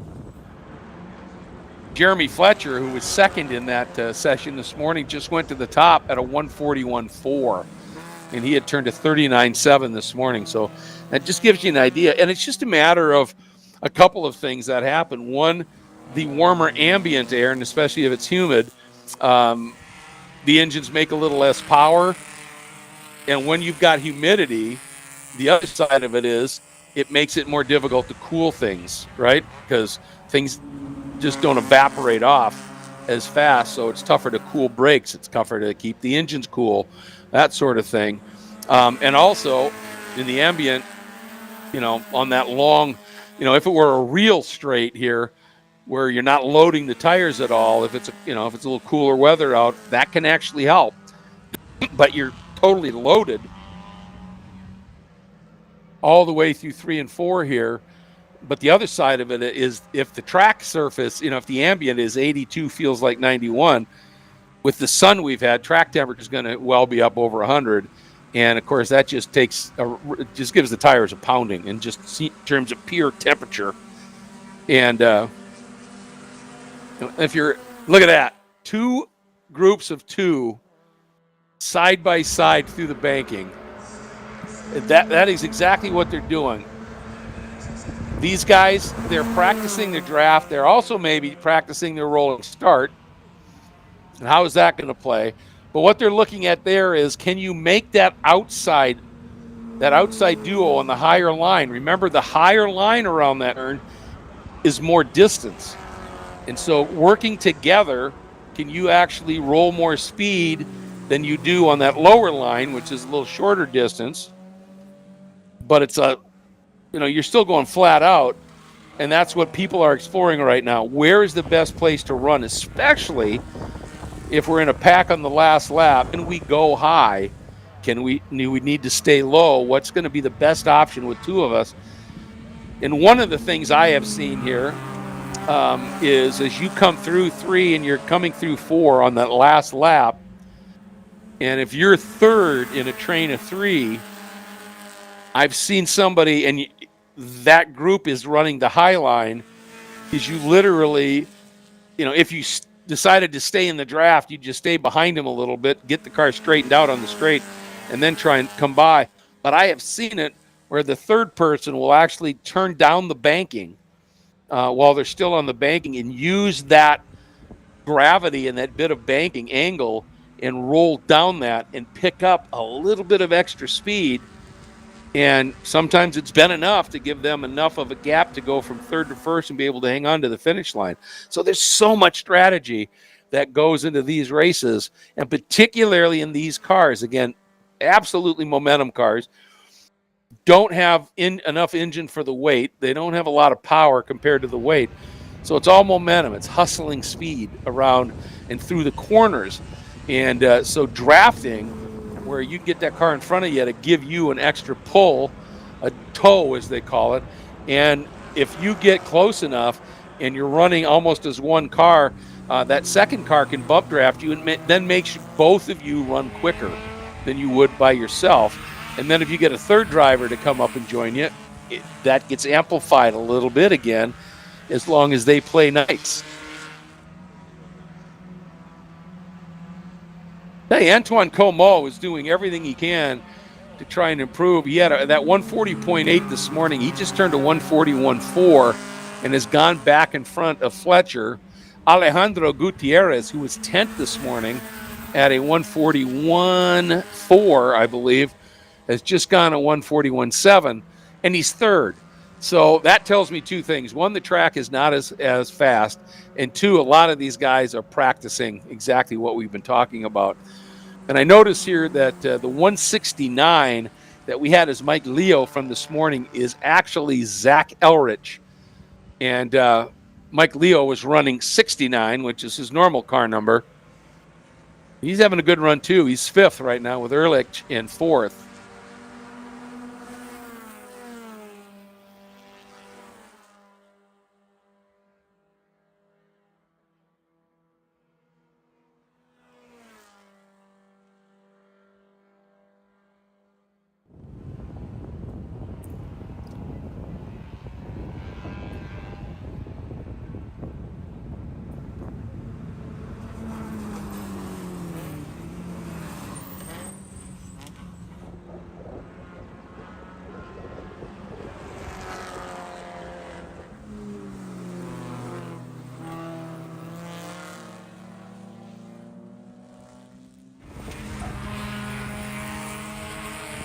So Mike Leo He's got a 141.8 this morning. He ran a 143. So he has made a big jump in pace. 141.8 today, or this afternoon, late morning more accurately, from a 143.8. So he's found 2 seconds. So that 141.8.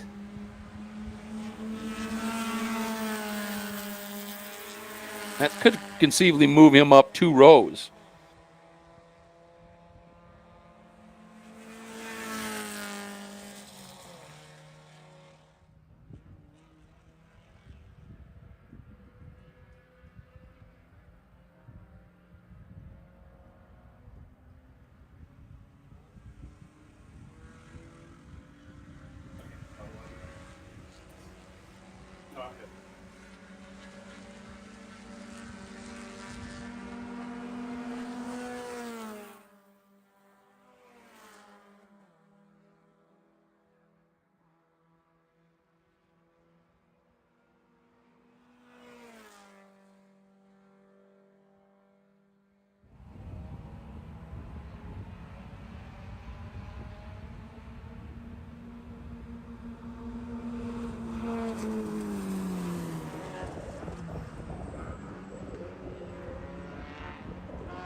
This is really telling that, as you can see, these cars out here still working and drafting here.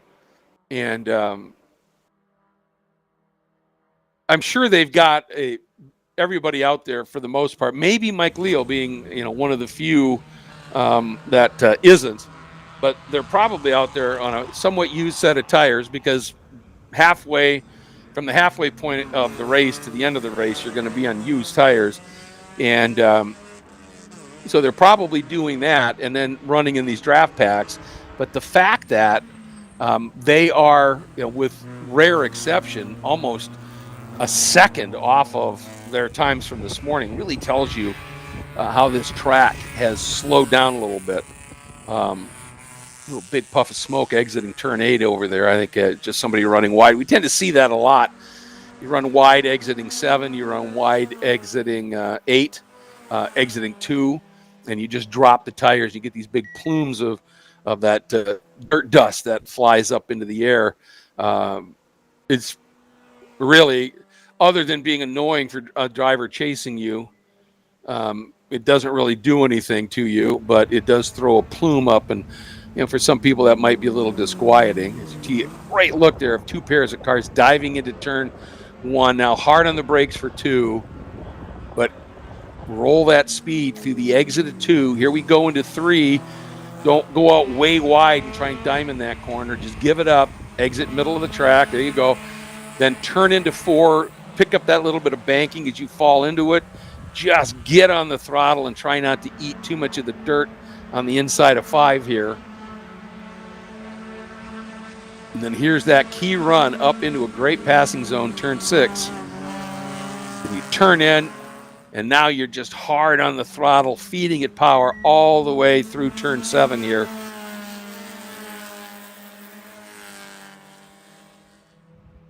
And then the key run up into turn 8.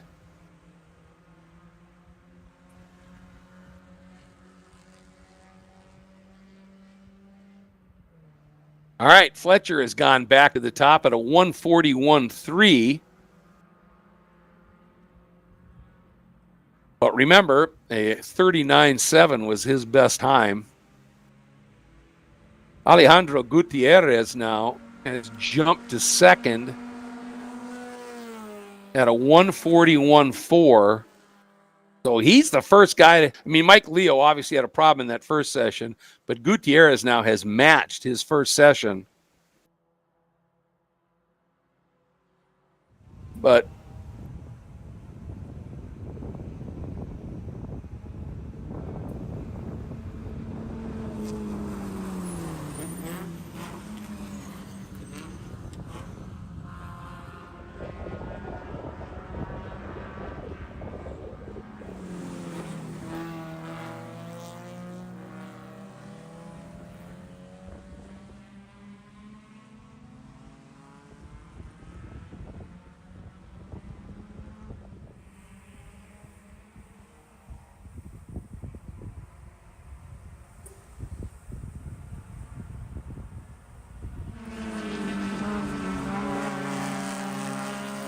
Now, this is an important run for the 34, Brandon Gardner, who did not get a time set this morning. And Brandon right now running in the 9th spot at a 142.7.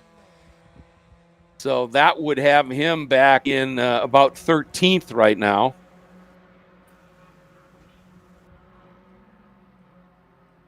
Trying to look at anybody else who is not. William Slade. No, he ran this morning. Kalen Kinley.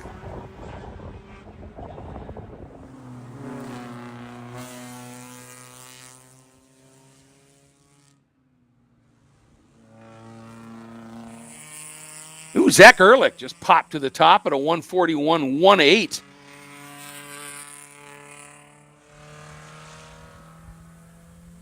And that is quicker than he ran this morning. He had a 141.2. Unfortunately, that's not going to move him up because the next time, best time was Antoine Comeau's 140.870, and Zach's 141.1 isn't going to displace him. But Zach, one of the few guys to make a little bit of improvement. Mike Leo, the big improvement.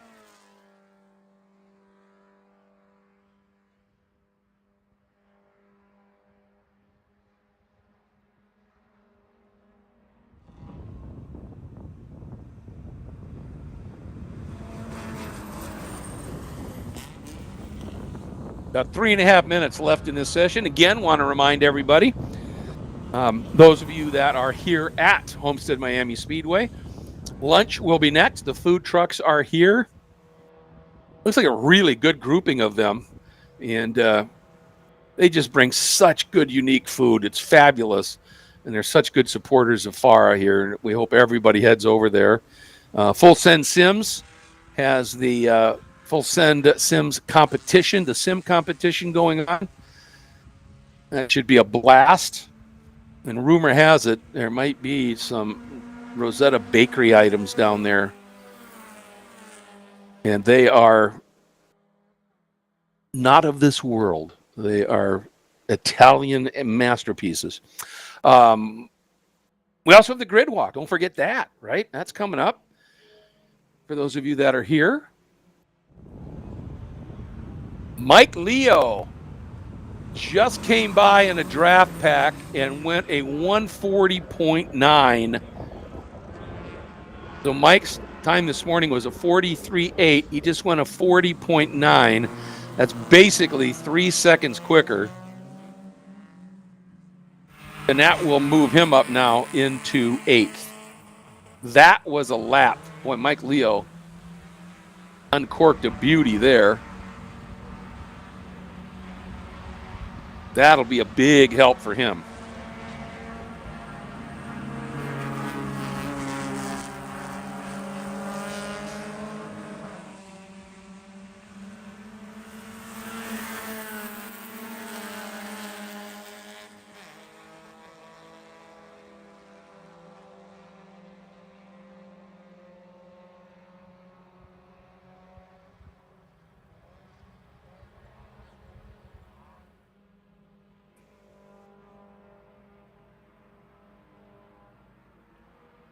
All right.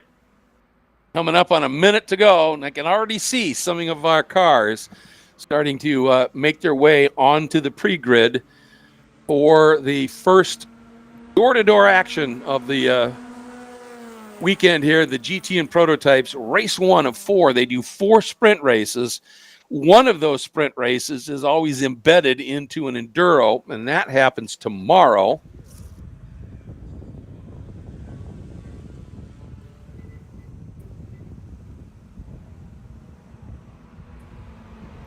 And that will be right after the lunch break tomorrow. We get the enduro. 30 minutes, first 30 minutes is the third sprint race. The next 45 minutes are for those that entered to run the enduro. Just a reminder here, I was talking about how those of you watching here in the stream, if you ever want to come to one of these FARA races, There is no ticket cost.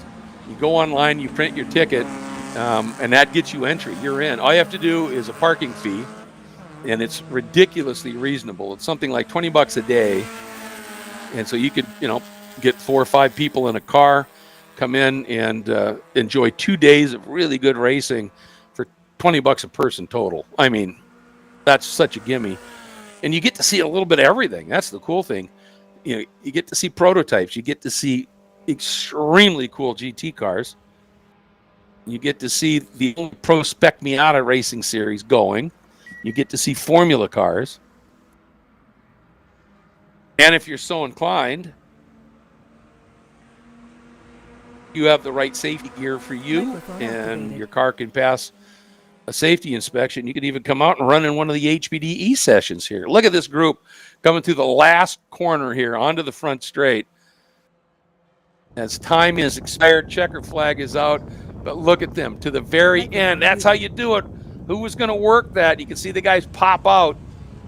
Who got the toe? Where to be? Do you want to be third starting that last lap? You want to be second? How do you want to play that out? Racing in general is high-speed chess, right? I've always called it that. But if it's a major draft battle, or if it's multi-class racing, that emphasis is exaggerated massively, because you've literally got to be thinking laps ahead sometimes as to, okay, where do I want to be in this queue, right? So all kinds of things you've got to be paying attention to. And the nice thing about FARA is you can come out and enjoy all of this at the track for very little cost, massive bang for the buck. For the competitors, the entry fees are more reasonable than any other series at this level that you can imagine as well. And then you've got the food trucks, and you've got grid walks, and you got multiple races per class, so you get to see lots of different things unfold. So take advantage of it, as that has wrapped up. Mike Leo, the big mover in qualifying, with that 140.9 after running a 143.8, almost 3 seconds quicker, and that puts him up into the and again, I'm just sort of looking at this morning sheet and giving it an idea, but around the 8th to 9th spot. But from where he was in the 13th spot, which would be the 7th row, he's going to move up a few rows, and that's going to be a big help for him. Zach Ehrlich put in some good laps as well. Alejandro Gutierrez improved his time a little bit. But the grid is pretty much set. And remember, the first time we'll see these Pro Spec Miata cars door-to-door in racing form will be at 3:30 for the shootout. 15-lap shootout, as it's called. And that will be their on-track racing for the day, but we get to see them 2 times tomorrow, and believe me, it's going to be spectacular. So we are into the lunch break, and once again, want to remind everybody, remember, the grid walk starts about 1:30. All we ask is that when we start making announcements to clear the grid, that you do so as safely but as quickly as you can, so we can stay on time here. But we want to have you come out and enjoy the experience for sure. And during this lunch break, remember, Full Send Sims, Garage 19, the sim competition, and hit those food trucks. You won't be disappointed, I promise you. We'll be back with you in a little bit. Enjoy lunch.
serious, serious announcement.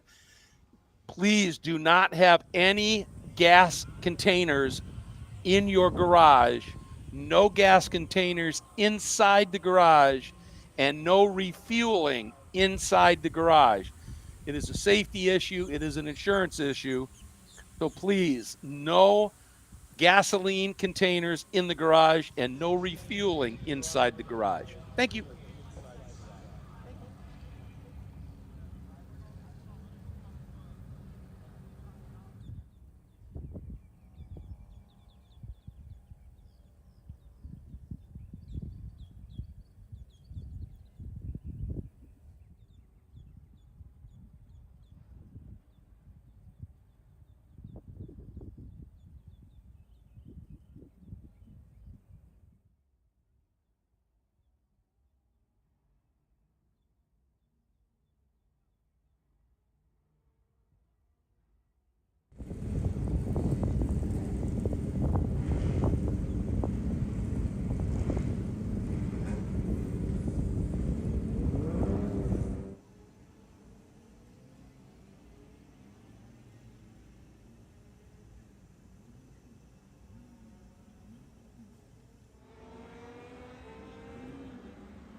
tilapia natin na We por had no atrás. tilapia. She's doing Eh?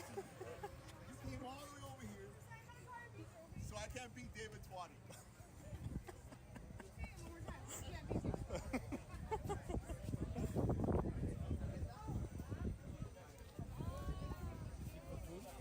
Se vendrá para la polo izquierda.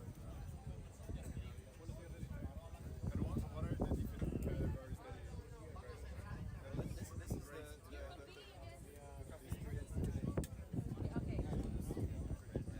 all the prototypes, formula cars.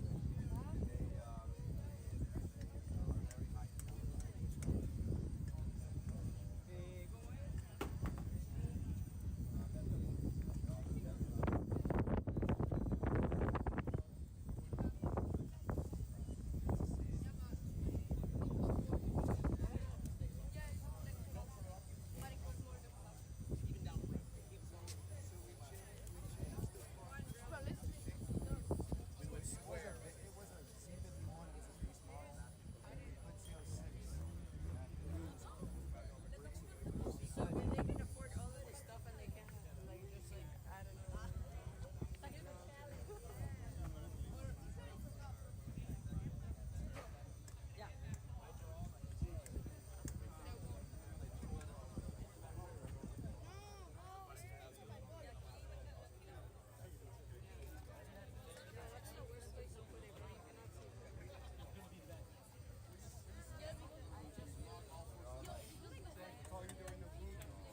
for any drivers that are interested in this, obviously those of you getting ready to get in the car or even after that, because I guess this race will be done in time.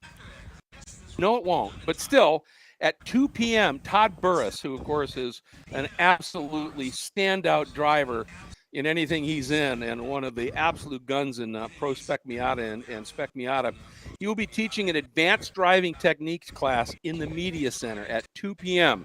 Now, all drivers are welcome. If you're HPDE, if you're competing, if you're a spectator that just wants to, what's this all about? Please feel free to go in there. 2 p.m., Todd Burris is teaching an advanced driving technique class in the Media Center, and everyone is welcome. So head in, and I'll try and make a few more announcements as we get a little closer.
Welcome back, everybody, to Homestead-Miami Speedway as we are getting ready to go with our first door-to-door competition of this event. And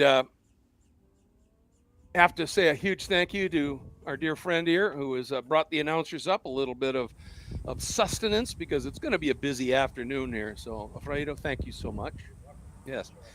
And we are getting ready to go here. This is going to be the first of 4 GT and prototype races to unfold over the course of the 2 days. And this is the first one that is going to be setting sail for you here. And want to give you an idea of the starting lineups as they head out on track. On the overall pole, and they always split the prototypes and put them up front. On the overall pole, where he qualified, is Matthew Miller in the number 141. Now, that is a jet black prototype. And if you're looking at it, if you've been a racing fan, especially back in the days of the American Le Mans Series, and you said, boy, that car looks familiar, that is an LMEC, a Le Mans Prototype Challenge car. That is a serious race car, and it has a ton of power in the back. so it should be fun. And he out-qualified in the overall order the GT pole sitter, David Tuati, in his brilliantly colored blue and orange Porsche, the number 68, by 27 one-thousandths of a second. That's how close it was. Starting second in the order here will be Teddy Alvarado, last year's champ in the FP2 category, FP being FARA Prototype. That's the number 23. And then we go back a little ways to our third place starter. That is another of the FARA, Martin Bruhat will be starting in the second spot, and then it'll be Teddy Alvarado in the number 23. That is the Wolf, that beautiful gold, blue, and white Praga of Martin Bruhat will be starting in the second overall spot. Now into the GT cars again. David Tuati on the pole in GT overall and in GT1A will start in front of the number 87 of Mark Julian, second in GT1A. Then your GT2A pole sitter, Miguel Marcano Jr. What a story he's becoming in the 08. We'll talk more about him. GT1B pole sitter, Bart Collins in the 101 next up. Then in the next starting spot, the number 29, Miguel Angel Marcano Sr., running in third in the GT1A category. Then second in GT2A, the number 67 of Robert Garza, that glorious Audi R8 with that V10. What a noise it makes. Starting third in GT2A, the 84 of Manny Gomez. Starting second in GT1B, the 47 of Justin Levine. And starting third in GT1B, Rodolfo Rodriguez.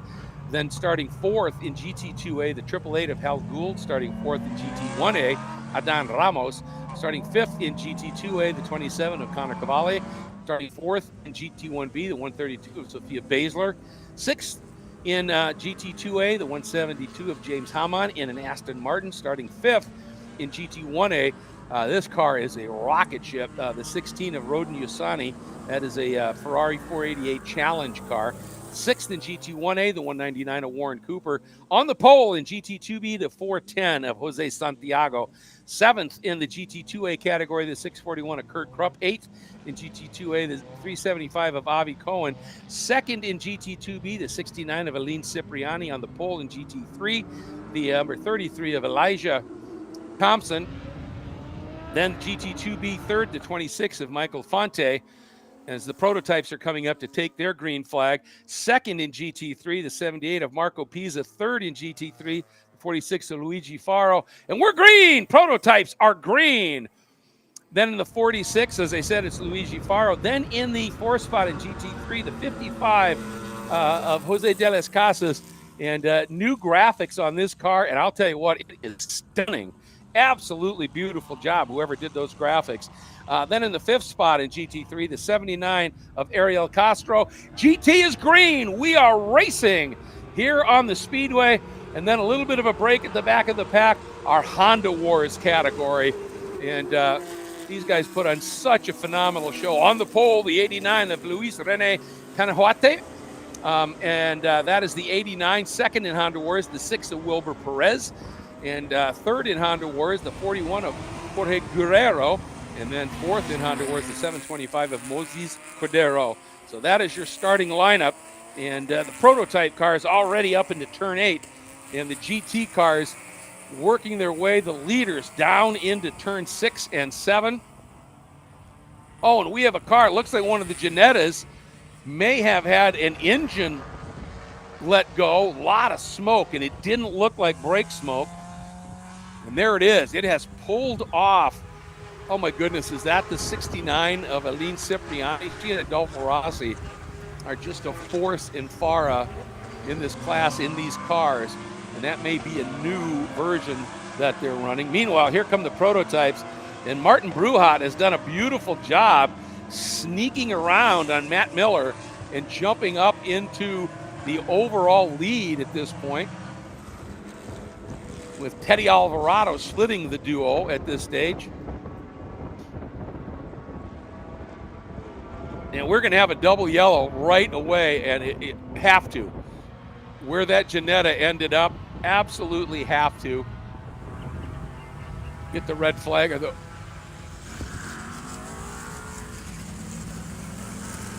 Thank you. Oh, I see it. All right.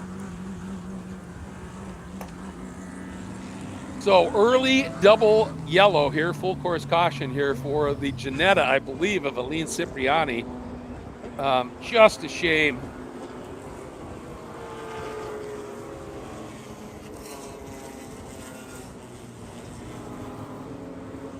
Yep. Really, really unfortunate here. As I said, when that came out, Martin Bruhat and had a chance to talk to his co-driver, Robert Haub, and this duo were really interesting. Martin, really quite new to racing, but has just absolutely jumped into it with full-on commitment and is doing a fabulous job. And it's great to hear that. Robert Haub, originally from Germany, done a lot of racing in Europe, obviously, and raced this Praga in Europe for many years. And when Martin Bruhat decided he wanted to buy one of the Pragas and come racing here, he talked to Robert, and basically Robert is here, and Martin does all of the sprint races, and then he and Robert share the car for the Enduros. So Robert is here partly as a coach, partly as a co-driver, and really interesting. And Robert, of course, a lot of experience in these cars, and doing a heck of a job coaching as well here. Now, when we look at David Tuati, fourth overall, leading in the GT1A and the GT category, but it's so nice to see Michael Manella in the number 4 back on the grid in the Friday test day prior to the opening round a few weeks back. Had a big shunt, and no way that car could get repaired. And it is so great to see that car. I think it's one of the prettiest liveried cars I have ever seen. And it's so great to have them back in here. And Michael clearly has not lost his driving acumen, as he is 5th overall, 2nd overall in GT, and leading in GT1B. He's gone around on Mark Julian and moved up a spot. Miguel Marcano Jr. and Sr., that was a storming opening lap for Manella. That is so great to see.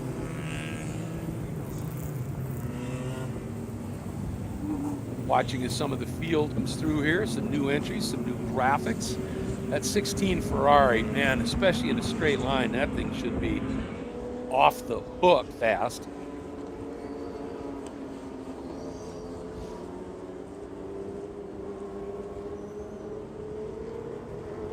Here's our Honda Wars contingent. And again, the great thing about that class for Honda Wars, and talk about bang for your buck in terms of cost, but also just fun, is you can run any chassis you want, any Honda body chassis you want. You just all have to run the same build 1.8 liter Honda engine. And it just makes it a really close class and a lot of fun. But there's enough aero differences in some of the cars that you can see the difference made. And what an incredible moment right now, sitting 7th and 8th overall, the 08 of Miguel Marcano Jr., just in front of Dad in the number 29, Miguel Marcano Sr. The 08 is a GT1B Porsche. The 29 is a GT1A car. And I've had the pleasure of announcing Miguel Jr., Mr. Marcano, the young 15-year-old, in the Concourse Cup. It's an in-house series for the Concourse Club, a luxury motorsports resort. And this kid has twice given Elio Castro Neves, who's a member at the Concourse Club and comes out and runs in the Cup, has given him a run for his money, out-qualified him once, actually. And I asked Elio point blank, I said, will you sandbag a little bit to make things close or fun? He said, absolutely not.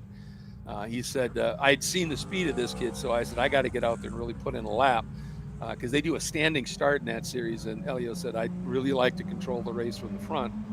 And Marcano pipped him. It was really something to see as a young man. As you can see, his dad is a very, very good driver, and he's in a half a class slower car, Junior is, and is in front of him right now. And they are beautiful cars. They are the blue. The front is blue, and then it kind of like it sort of breaks up into stripes and then fades to white. And Mura Capital on the side of it. Just beautiful machines. They're still working on getting that car removed, so this could be a longish caution, I'm afraid, folks. While we're under caution, just give you a reminder here that Formula FARA qualifying will be right after this. Then we have an HPDE novice session, then the Pro Spec Miata shootout. So once we get going with the races in this series, they come at you fast and furious. No question about it.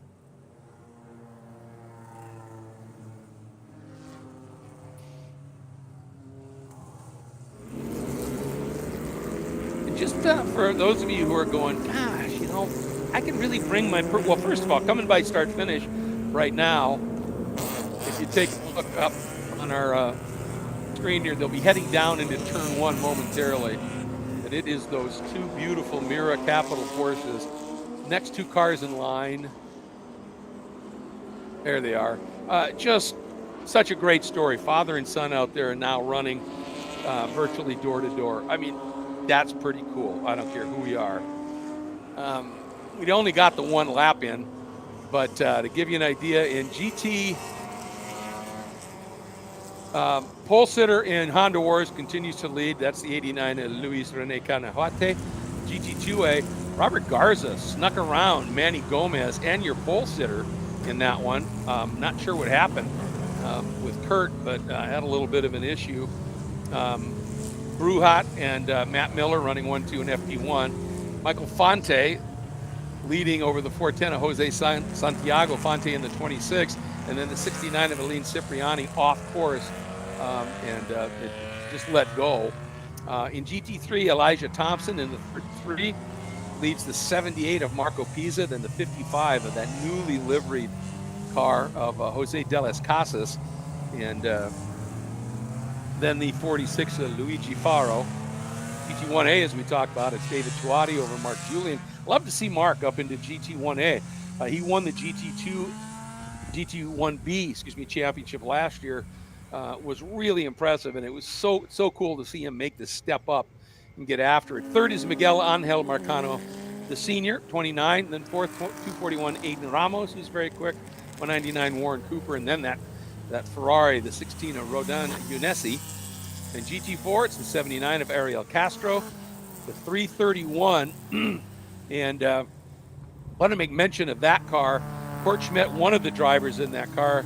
But Tommaso Bonfon is the driver behind the wheel for this race. And Tommaso owns a chain of bakeries called Rosetta. And he's got one in downtown Manhattan. He's got one in downtown Miami, but there's a few, he's got a few down in the greater Miami area. And like I said, they brought some of their, some samples of stuff here for the weekend. And Tommaso was run with us previously, but we haven't seen him for a little bit. It's great to see him teamed up with Kurt Schmidt, who is, of course, the owner, creator of Full Send Sims. And it's great to see them paired up.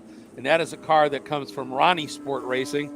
Paul Ronnie, one of the legendary entrants in the glory days of World Challenge Touring competition, and now involved here. And they have that team car that is out there as well, the number 5, and you'll see the Full Send Sims and Rosetta livery on there. And that's Sebastian Fortuna and his co-driver, Giorgio Cernajojo, who drives for the Cetelar Racing. If you've watched IMSA competition or European competition, Le Mans, they're like those beautiful blue Cetelar Ferraris. Well, he races with them. He'll be at Sebring next weekend, and he won there in GTD 2 years ago. So, and Michael Manella, that glorious number 4. So great to see him back as well. And he's teamed with Bart Collins.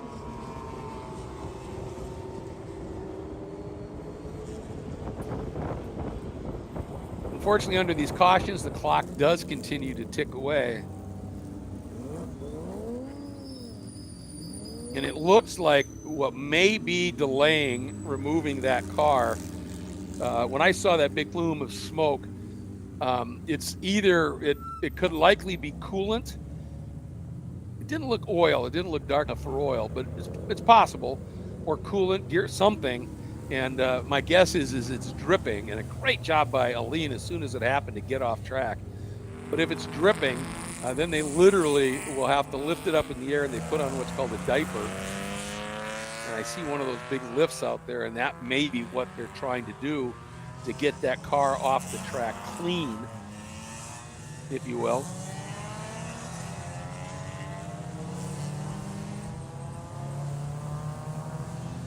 Just a shame, obviously, to see that happen.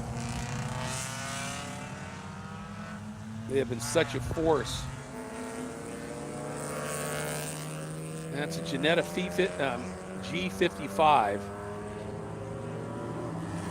but it doesn't. Over the years, the last couple of years and earlier, they were running what a sort of baby blue color, and this one is all white. So it actually may be a newer car or just a different version of it. No, it wasn't a problem with it leaking. It's just apparently trying to find a hookup point. This is going to be a very slow removal, I think.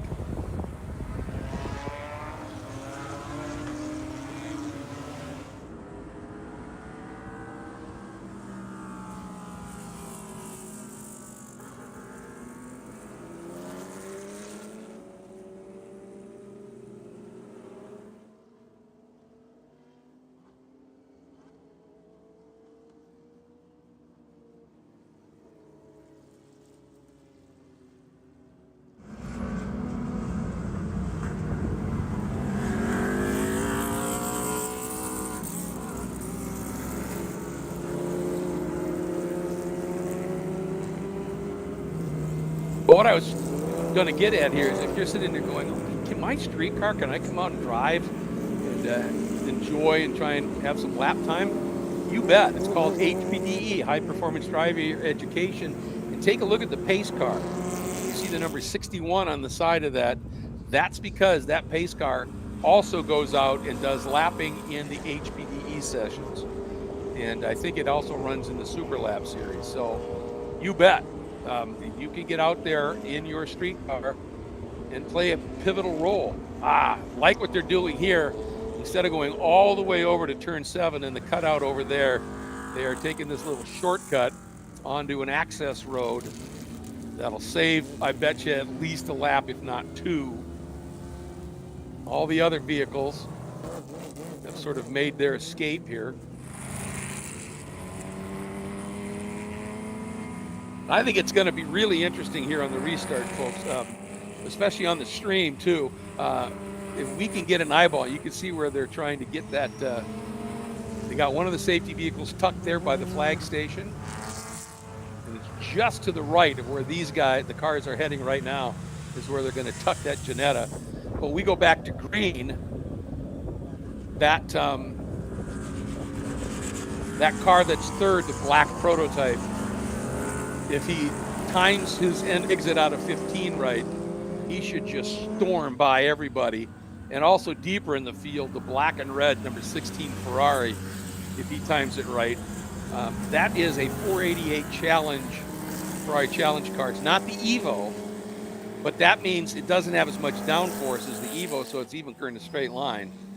And having announced that series for a number of years, that car he's driving is about 680 horsepower. So he gets that straightened out, he should be able to make up a chunk of spots here.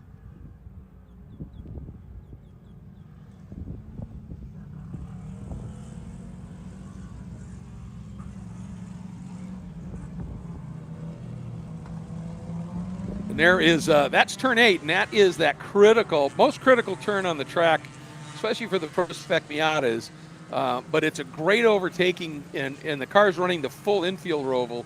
It's a great overtaking area. You still need to get out of it well because you're onto this straight, and turn 10 really is just it's a bend, and then 11 is a commitment corner, and you got to eat a fair amount of the apex curve. But if you overdo it, you're in trouble. And if you turn in early for 11, that's 11 they're going through. If you turn in early, you're just off. So they're trying to get some of these safety vehicles staged.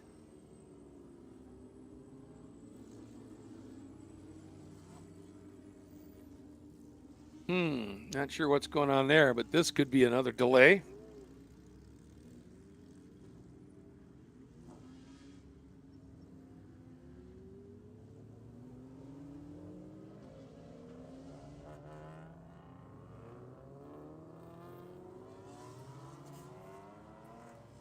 So coming by start finish right now, continue to watch those trucks. This is that corner.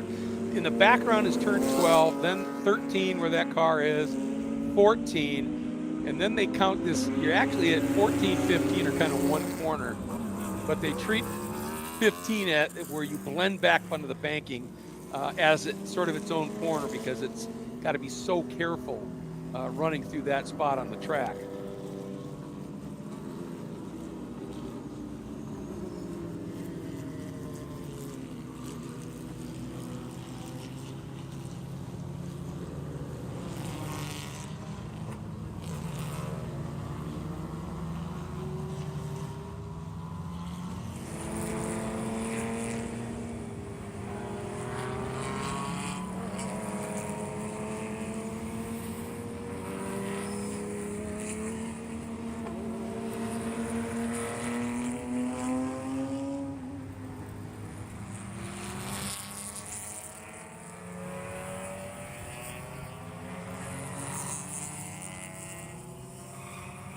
Trying to look down in that area. They're still struggling. I don't know what's going on. They have one of the safety vehicles remaining on track. There he is. All right, looks like finally going to be able to get him moved. So we should be able to go green this time by. And again, keep your eye on that car third in the queue, that black prototype. And then if you go back a few spots in the overall, about mid-pack, back in about 18th, that number 16 Ferrari.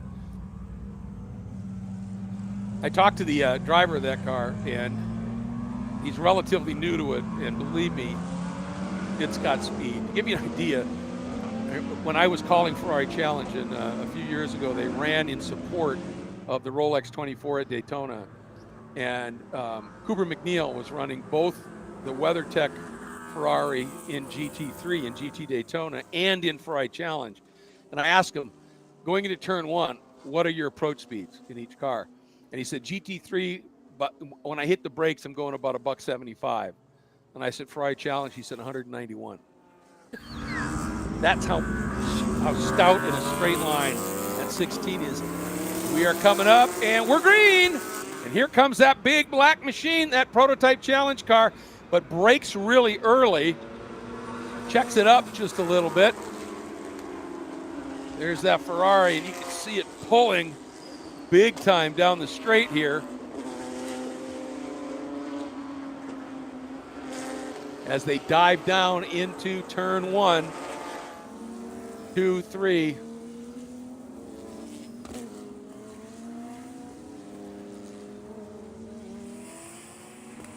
Ooh, and that prototype challenge car must have had a little bit of a moment, got swallowed up by a few of the GT cars. Looks like Tuati got through in that brilliant orange and blue machine. Watch for him right there. There's Manella in that beautiful machine. And that next car, I think, is going to be Mark Julian. Then it is that LMPC, the Le Mans Prototype Challenge car.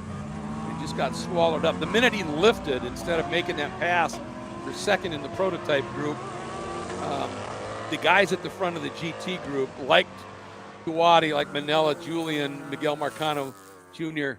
Those guys are just demons on the brakes. And if you pause at all, they're going to pounce, and they have done exactly that. And as we go green now, we've got 8 minutes, really. We went green, about 9 minutes left on the clock here. And Teddy Alvarado told me, he said, I'm out for the overall win. Now, that's an FP2 car, and that means FARA Prototype 2, which means it's slightly less power, but more lightweight than the car in front. That Praga, I was talking to them, that is essentially a Renault Sport engine that is a 2-liter power plant turbo. And I said, so what kind of power does it make? He said, about 450. And And I went, with the weight of this thing? And he went, yeah, it's fun. I went, I can only imagine.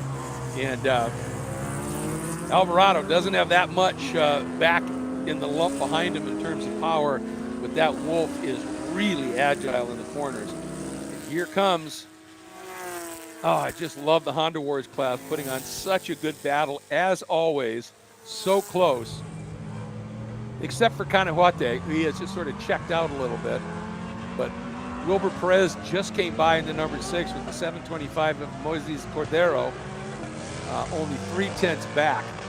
So great battle for second in that class.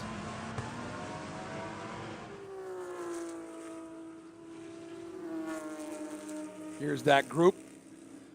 All those GT cars diving down like that first little, where you first turn, that's considered 10, but that's 11 right there. And if you're really fast and you're on it, that is a serious pucker at corner as you go through. Oh, nice dive move there. Got him done through 15, but here comes the counter move. And yes, indeed, man, that was some great stuff. Marcano having a great battle. I think that was the 91, Rafael Rosario. And Dad able to sneak around on Junior, the 29 of Miguel Angel Marcano.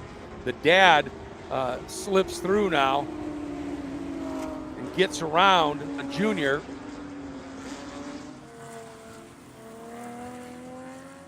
And Rafael Rosario, I think, got him as well.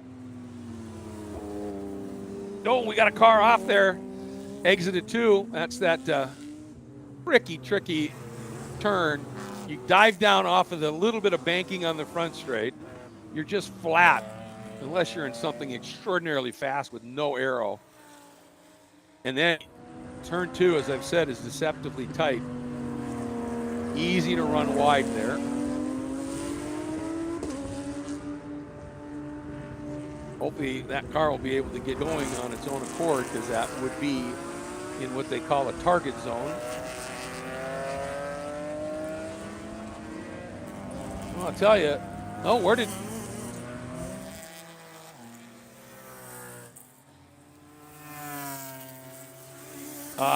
man, I'll tell you what, Teddy Alvarado and David Tuati, they didn't get the memo at the same time. And Tuati squared up underneath Alvarado and started to make a pass coming out of 15.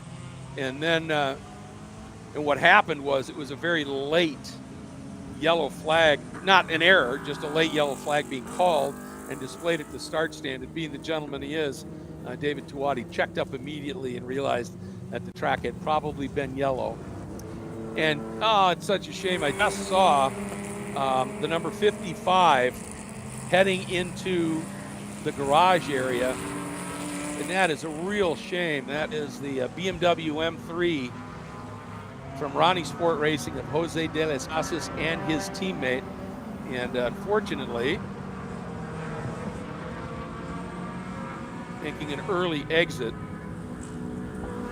But I love the new graphics on that car.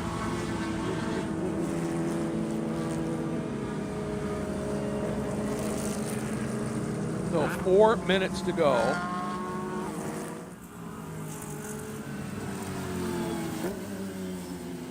I certainly hope that the car that ran wide at 2, assuming that's why we're yellow, will be able to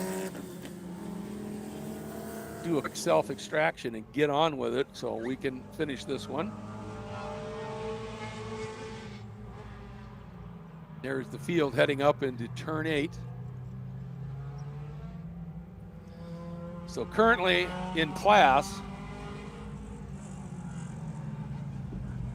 Canahuate in the 89 continues to lead Honda Wars. GT2A, Manny Gomez in that his McLaren Altura has gone around the Audi R8 of Robert Garza.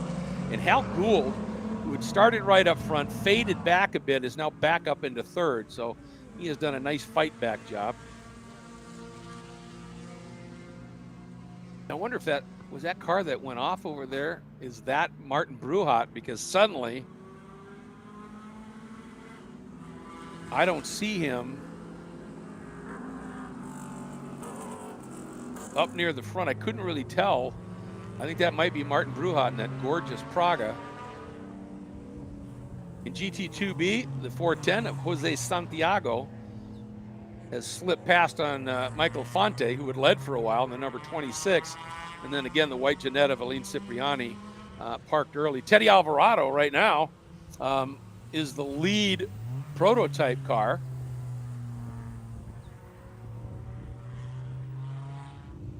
And essentially leads this overall, which is he was targeting. Now, I know he didn't want that to happen because of another car's problem.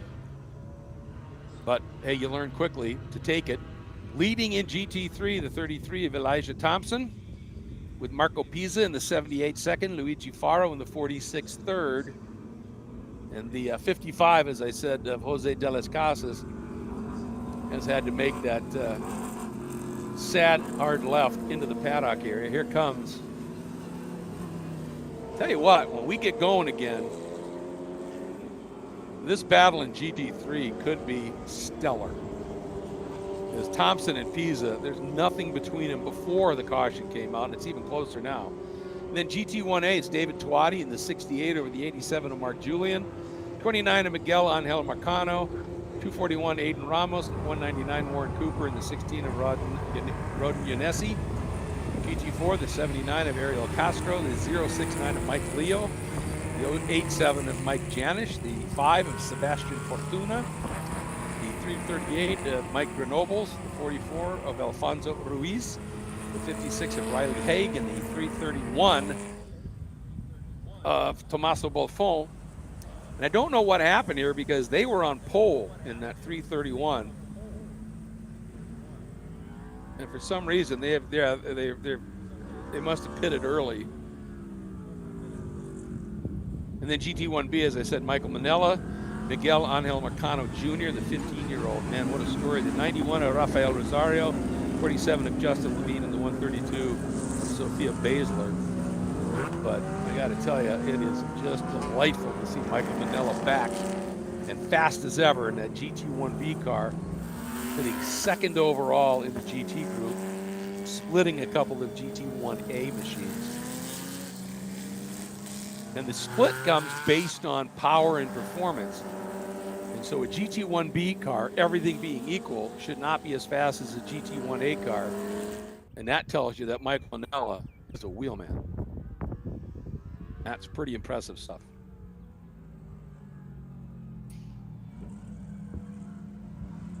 Just trying to get a feel here. Starter still holding the double cautions, and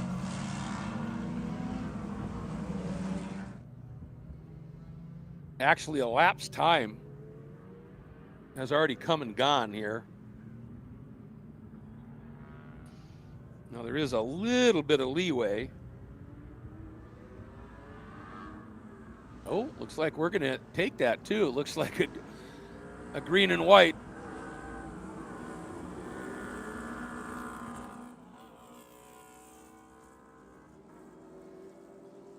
So this should be interesting. And I'll tell you what, David Tuati, that prototype up in front of him, he knows it's not the same class.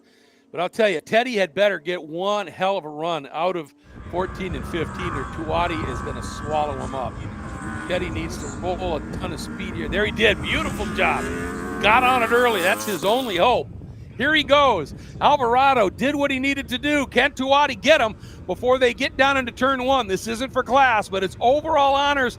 Alvarado is going to be able to go a little deeper here. Look at Tuati dive down to the inside, side by side for his second. And then Teddy uses the brakes on that. Wolf goes in really deep into one, and you can see Tuati dove for the apex, trying to see if he can get a mistake out of Teddy. Could not make it happen. And just to confirm, yep, the green and white are flying. This is it.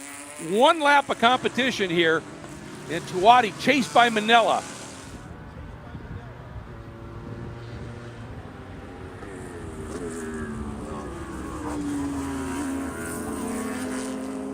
Over into that critical turn 6 and now 7, rolling the speed. And there you can see the power, just a little bit of extra power in Tuati's car as he drives away from Manila, and coming up on the back of Michael Manella is the GT1A Porsche of a very quick Mark Julian. And I'll tell you, Manella and Julian in GT1B last year had one of the great battles of all time. Julian ended up pulling it out, but Manella made it tough. And tell you what, this was it. There's Alvarado diving down. He had to hang on there, and now he's got to be perfect and really roll speed through 11, 12. Here we go. Leaders up onto the front straight, and Alvarado looks like he's got enough room. Is Teddy going to get that overall? He is. Teddy over Alvarado. I guess we got to call him Teddy overall Alvarado now. Twatty in second. What a great drive as always. Manella third, Julian fourth. The Prototype Challenge car in fifth of the 141 of Matt Miller. Then Miguel Angel Marcano.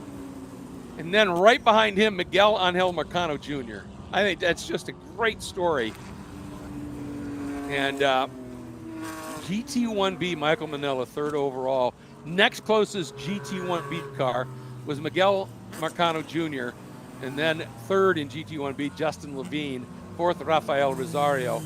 In GT2A, Robert Garza got around on Gomez. Gomez had gone to the front and looked pretty comfortable there. And Robert Garza found it on that restart and went back, found it, got around, and made the pass with the 888 of Hal Gould up into third in that category. And GT2A, I want to make sure. Next up in GT2A would be Connor Quale.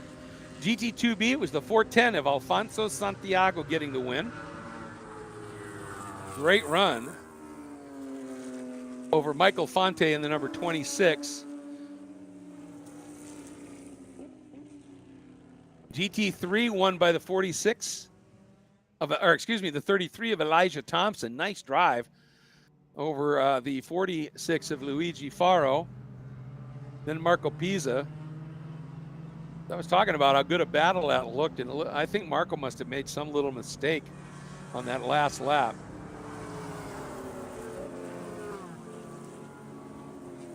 Honda Wars, no surprise, Luis Rene Canahuate pulling that one out comfortably, even with that caution. Still was able to defeat Wilbur Perez and in the number 6, and Jorge Guerrero in the number 41. And indeed, Martin Bruhat shown 3 laps shy at the end of that one. So a lot of yellows in that one, but we got it done, and we had a couple of really exciting battles, especially that one for the overall. I always like when that happens.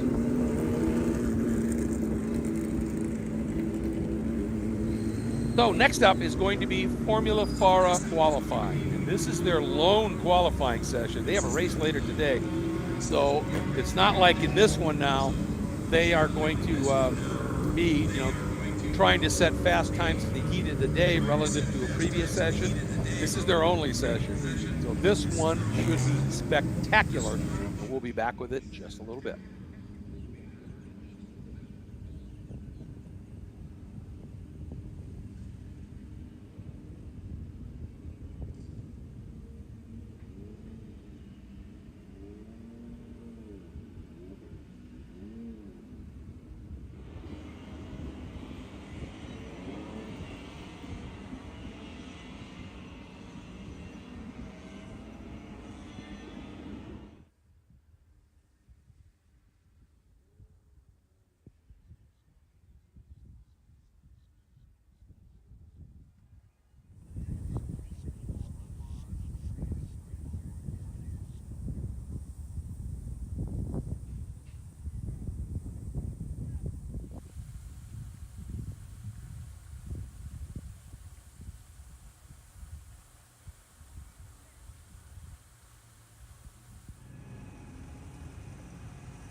FARA time, Formula FARA qualifying coming out.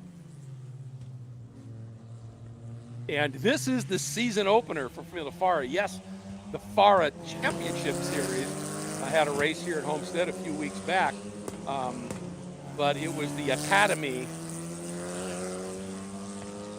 group that ran here, and Formula FARA just had a couple of practice sessions. So this is their debut for the season. And it's also the debut for an updated chassis. You can see they're all running the Halo. I guess some people call it the J-Lo. And also some aerodynamic improvement. So the car's structurally, more solid, better driver protection, which always builds confidence, and confidence builds speed. And then better stick, which also helps. And that's kind of important, having the aerodynamic improvements when you're trying to teach young drivers coming out of karts how to deal with aerodynamics. You need to have some. And in this case, they made it a little bit more efficient. So now they have to really start figuring it out and figuring out the nuances, because it is a different way to drive than with just sheer mechanical grip like you have in karts.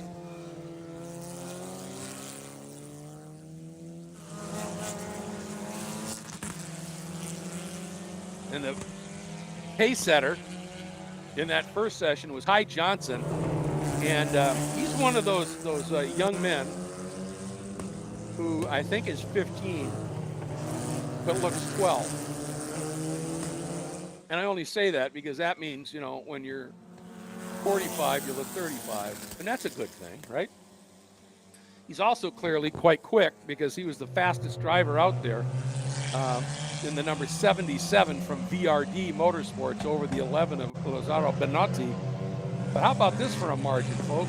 44 one-thousandths of a second between the fastest practice time and second quick. A little bit more of a gap, about a quarter of a second back to the 88 of Victor Couto. Then in fourth, the 78 of Jack Morhart, also a VRD driver. And I should mention Benotti driving for Benotti Racing, and Victor Couto for Gonella Racing. And again, Gonella, a major player in crafting and building the Juncos Racing program to its level of success all the way up to IndyCar, and now has created his own team as well. A driver coming back who ran last season, the 46 of Max Makaram. He wasn't able to run the entire season, but we've seen flashes from him. He's running for LC Formula. And he put his time in that practice session on the very first lap, then had some sort of an issue. I think we might see more from Max in this qualifying session. Sixth was Maddie Colleran, the number 82, and she's running for Gonella Racing. Seventh was the 17 of Ariel Castro. She's running for Speed Factory. Eighth, the 28 of Luca Day for LC Formula. Ninth, the 111 of Isabella Abreu, running for Abreu Motorsports.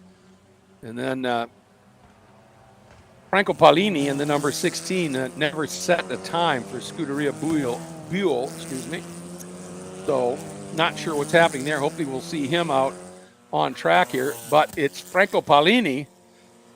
There he is. I just mentioned him. He didn't get a time set in the morning session, and he is fastest right now by a second. Franco Paolini at a 1 minute 34.010. That's a second and a half off right now. Well, Max Makaram just leaps to the front at a 1 minute 33.6.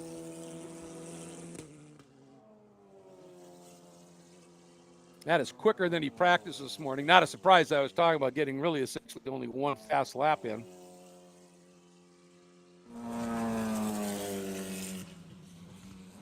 And this is it. This is qualifying. This will determine the starting lineup for both races. One this afternoon, one tomorrow. Hy Johnson to the top, a 32.75. And that's just a couple of tenths off where he practiced setting that fastest time of a 32.5. So it's Johnson, Makaram, Couto, Paolini, and Isabella Abreu.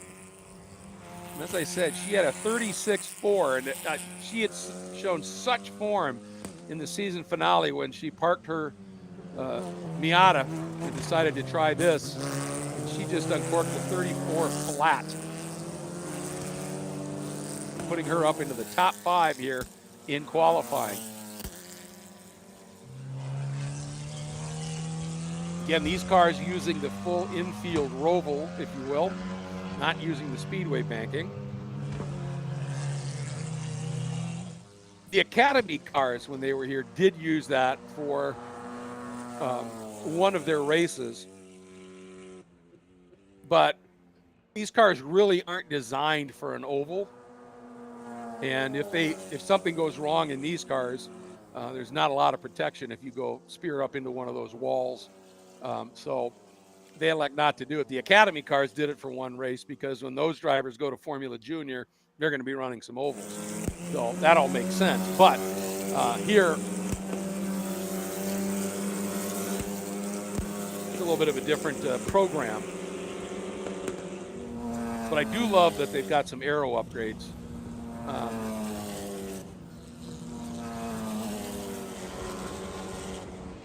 Kai Johnson has now gone a 1:32.3, quicker by 0.2 than he ran this morning. Franco Ballini has jumped up into second at a 32.7, so about a 0.3 of a second gap, first to second. Victor Kudo continues to sit there in third, another 0.3 of a second.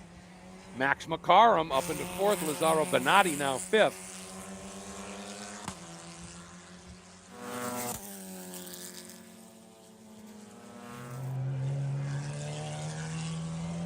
Really important to get this turn you're looking at here, folks, right. That's the exit. That's 8 and the exit of 8. Even though you're not running Speedway 3 and 4, there's still enough of a chute here. And in these cars, they carry such speed through the corners. This little dive right here, that's 10, and then 11 is the next camera shot you're going to be. And these cars roll so much speed that it's almost flat through there, and you've got to get that run out of 8 still and really nail it.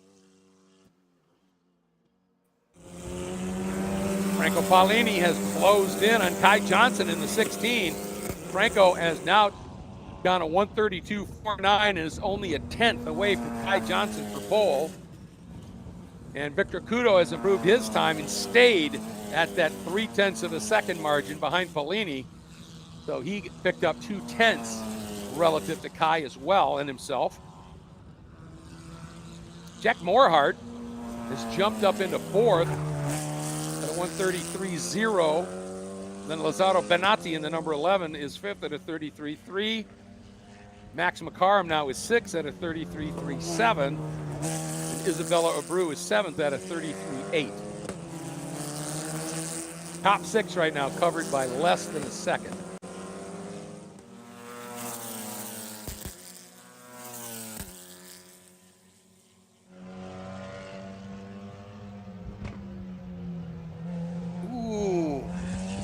Deciding to make a big move. They came from Key Largo to do that. That was way back. I don't know. And it may be that they just have been closing on that car and they realize this isn't the lap where I'm going to set a fast time, but I can't do it unless I'm in front here. And so just made that big move. So now we get to see if it pays off.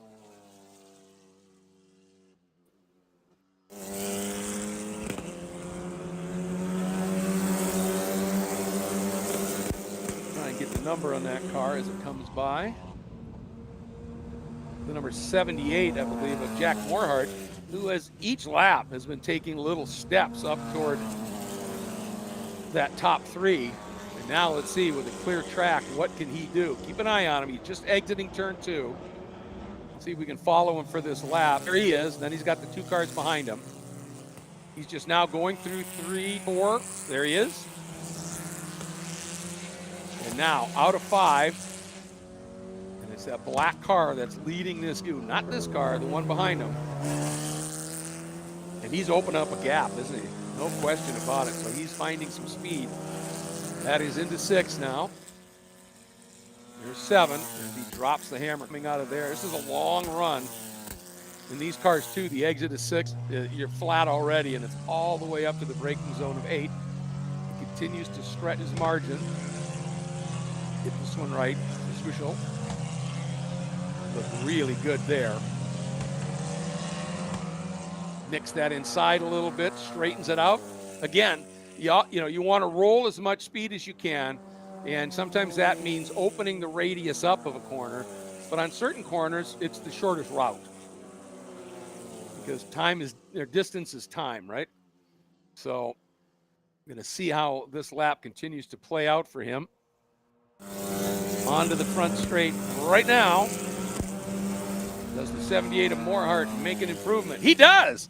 A 132.9. Now he's still fourth, but that took him to within 70 thousandths of Victor Kudo and third. So he's that outside of that second row, but he's not far away from a potential front row. As I see the 111 of Isabella Abreu, I don't know if she had. I think she's heading into the pits. Looks like she's kind of pounding on the steering wheel, so she might be a little frustrated here.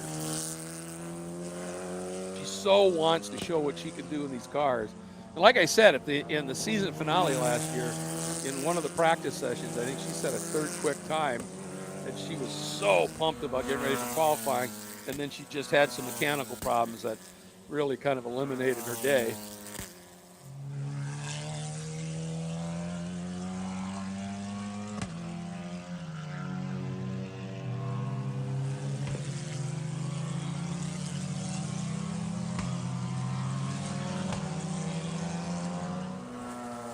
Up front, still Kai Johnson, the youngster. Well, I guess that's kind of redundant with this group.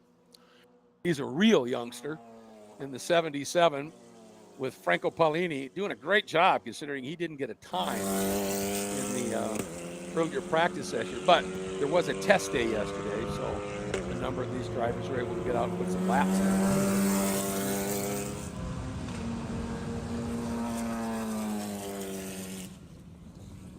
And Jack Morehart has ducked into the pits.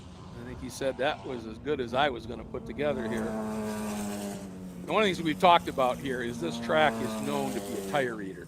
It's the infield of this place is abrasive. And so if you're a driver who's got enough feel to know that's it, I ran the as fast as I could, and now I'm just going to be destroying the tires and going slower. Now, one thing you can do, and part of that is sometimes these guys just pull in and say, yeah, that's it. But you can make slight wing angle adjustments and tire pressure adjustments.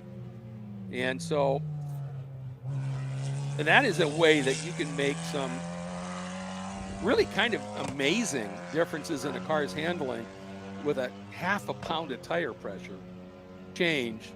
And, all right, the car, I got this slight push. Tire pressures are good. What do I do? Well, let's dial in a smidge more front wing, right? And see if we can't get the car to balance aerodynamically.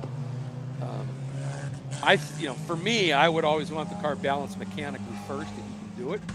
On mechanical grip, which is just tires to the road. But then you can sort of massage things a little bit with the aero and make it work.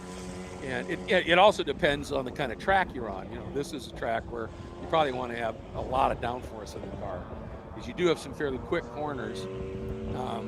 And the straights for these guys aren't long enough where carrying downforce is going to hurt you in terms of straight line speed. Now, if you had a little push at, say, Road America, the last thing you're going to do is dial in more downforce. So you would probably, if you had a little push, you'd take a little rear wing out, flatten it just a little bit so that would free the back up a little bit and hopefully try and neutralize the car. So it's all track dependent, too, on how you're doing it. And then experience, right? And that's what this series is all about, is every time one of these drivers pulls into the pits, it goes, it's not turning. Well, let's delve into that a little bit, shall we? And, that's how you learn to deal with your engineer, your crew chief, whatever, and dialing your car in a little bit. And there are other things you can do. You can do, suspension geometry adjustments, within limits with this series, because that's important too. You really can't do much of that in the pit lane during a short quali session. And while I was blathering on there, guess what? Franco Polini pops to the top, the number 16, by 42 one-thousandths of a second. He just turned to 1 minute 32.317 over Kai Johnson's 132.359 is the best lap. Now, Kai has just done a really slow lap. So he's either just cooling those tires off, or he's pitting.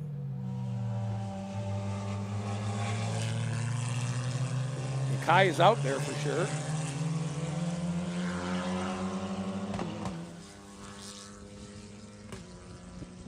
I gotta say, I mean, I know they had, like I said, a test day yesterday, but Franco Polini, not having run a lap prior to this qualifying session and going to the top, that's pretty impressive stuff. And that is for Scuderia Buell.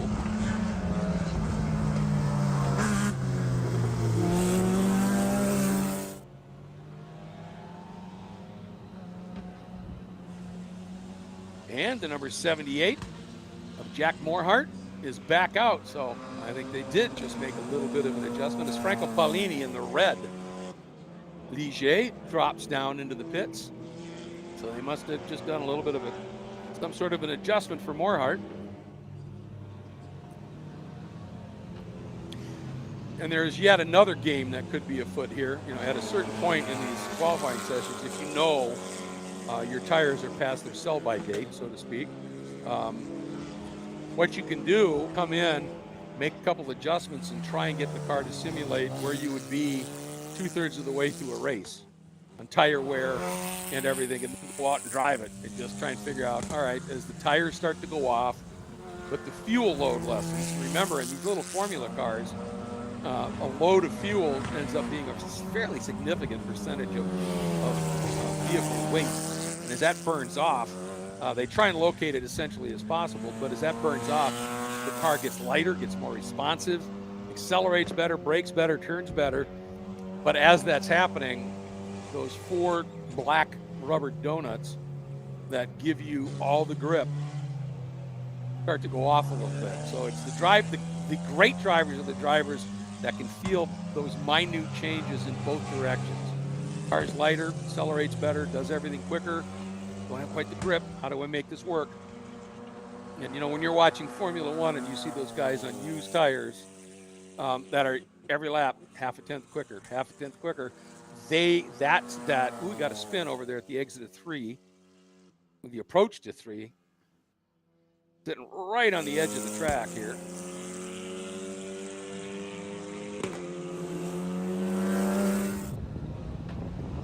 And yeah, well, checker's coming out very soon, so. But as I was saying, those are the guys who have those, you know, with all the hundreds, even thousands of sensors in cars these days, the drivers that can feel that minute, there he is, that minute, that's one of the LC cars, that's the 28. That is the 28 of Luca Day, fitting in Dayglow yellow. But anyway, getting back to the Formula One guys that can make those, you know, those out of all the sensors, the 2 most important ones are still LCRC, left cheek, right cheek. Looks like maybe the right front of that car. I didn't see him get into anything, but he's just running a heck of a lot of negative camber. But anyway, those, you know, the drivers that can feel those things in their butt and just, all right, you know, I'm capable, I can find another half a tenth of a second. You know how quick, small amount of time that is, and they can do it. That's what separates the good from the great. I've said for a while now that really good drivers can find the limit. Really great drivers live there. And in a race car, that limit changes every lap to some degree. You know, while I was talking about tires there, and as the checker is out, whoa, right at the end, Kai Johnson threw in a 132.1. I just looked, saw him come through, glanced at timing, and out. Now there's no way. Yeah, He did it. Kai Johnson, 32.16, and that's 15/100s, clear of Franco Pallini. What a time to do it. Obviously, they massaged on that car a little bit. Victor Cudo, third in the 88, the 78 of Morhart, fourth, the 11 of Lazaro Bonatti in fifth, Max McCarm in sixth. So number 46, the 28 of Luca Day, who spun over at turn 3, will lock into seventh. In eighth, Isabella Abreu, and I don't think she's thrilled. I swear she was pounding that steering wheel coming down the pit lane. Ninth, the 17 of Antoine Comeau, in the 10th spot, occupied by the 82 of Maddie Collin. So that is your starting lineup. Formula FARA's first of 2 races on the weekend will be our last event of the day, 5 p.m. You're not going to want to miss that. These young guns are going to be going. All right, we've got ourselves another HPDE, High Performance Driver Education session for the novices coming up. So we're going to take a break here on DriverSeye Live, but we will be back to Homestead-Miami Speedway as the next race on track, Pro Spec Miata in the 15-minute shootout. You aren't going to want to miss that, so stay tuned.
It is time to go racing once again here at Homestead-Miami Speedway. Second round of the 2025 season for the FARA, Formula and Automobile Racing Association Championship season. Coming up is our first of 3 races on this weekend for the Pro Spec Miata class. And again, the Spec Miata cars, exactly as described. They are Mazda Miatas. There's about a 3-year window of models that were all built really, really similar. Very minor differences, and the cars are all built to the exact same sort of specifications, if you will. And that's why it is called Spec Miata. It is one of the most popular classes in North American racing, across a variety of different sanctioning bodies. And the leadership here at FARA said, you know what? At the sharp end of those grids, at all those different regions across the country, whatever, in Spec Miata, are some incredibly talented drivers. They are deserving of having a pro series. And so the folks at FARA created last year for its first full season the Pro Spec Miata class. And after the first round in the championship, Stuart McAleer, who swept the weekend, pretty much got everything except the fast lap in the second race, comes up with max points, if you will. He's got 52 points, and it's 25 per win, which is 50, and then he gets the bonus points, and that's why he ended up with that total. He did that. He's 6 points clear of defending champion of the Pro Spec Miata Series, Frankie Barroso, in his number 48.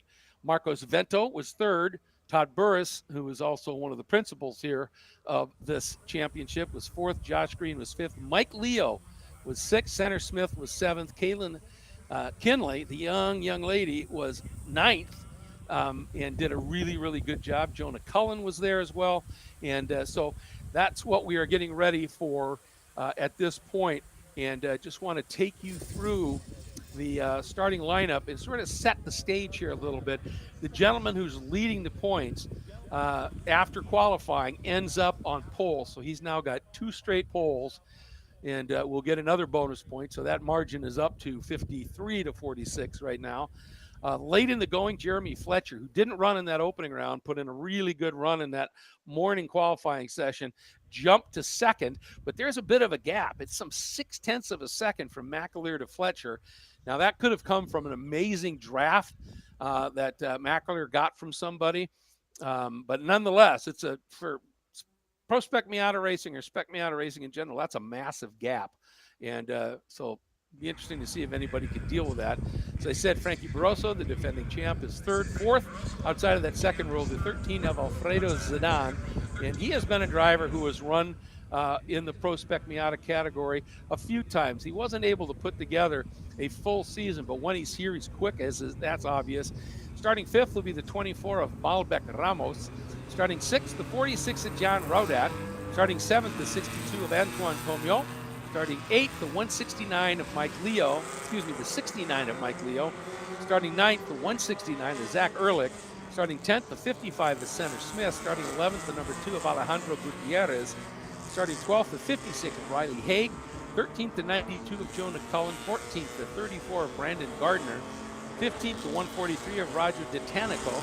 16th to 117 of Mark Kinley. 17 on the grid is 17 in on the door of the car. That's the young lady, Kaylin Kinley. 18th on the grid, 26 of William Slade. And rounding out the field, the number 27 of Drew Dandron. So that is your starting lineup. And remember, this is the only class here this weekend that is running what they call the B course layout, which is the full infield layout from turns 1 to turn 9. But then they don't dive back into the infield, and we're watching them come to turn 6 right now. They don't dive back into the infield. They stay out in your speedway 3 and 4, and these cars are flat through those corners, which means it turns it into a really long straight, and rafting all the way around back to the finish line and beyond turns the last few laps of this race absolutely into a high-speed game of chess and position playing. And the earlier parts of the race, somebody might make a mistake, drop back a little bit. They find a partner, they work their way back up. You'll see drivers with a few laps to go will actually change, make a move, knowing they probably won't hold it, or they might even give it back. And I mean, literally, they can fake a gear change, missing a gear, whatever, because they are working on where do I want to be at what part of the race. It gets to be that intense. That is for these cars, whenever you run this layout, turn 8 becomes by far and away the most important turn on the track, because it's a tight turn that leads onto by far and away the longest straight. So you've got to get out of that turn incredibly well. And that's going to be the game here.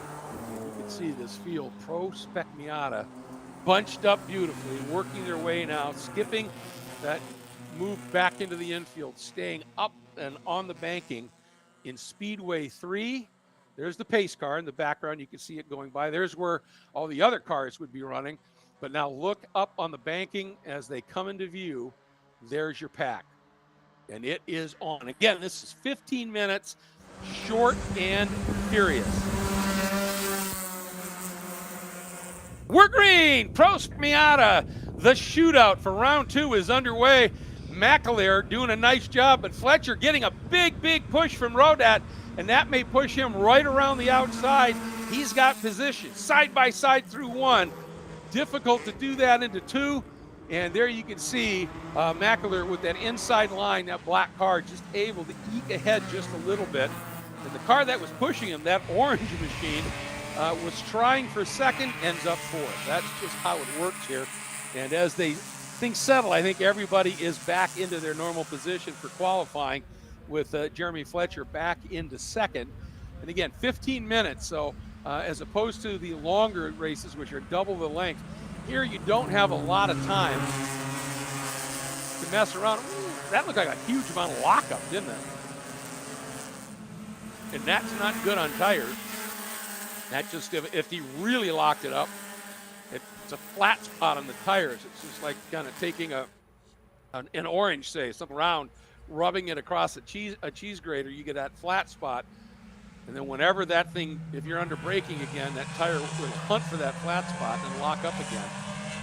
And if it's really bad, but that wasn't a spin, but the car snapped sideways, and somehow he got it stopped.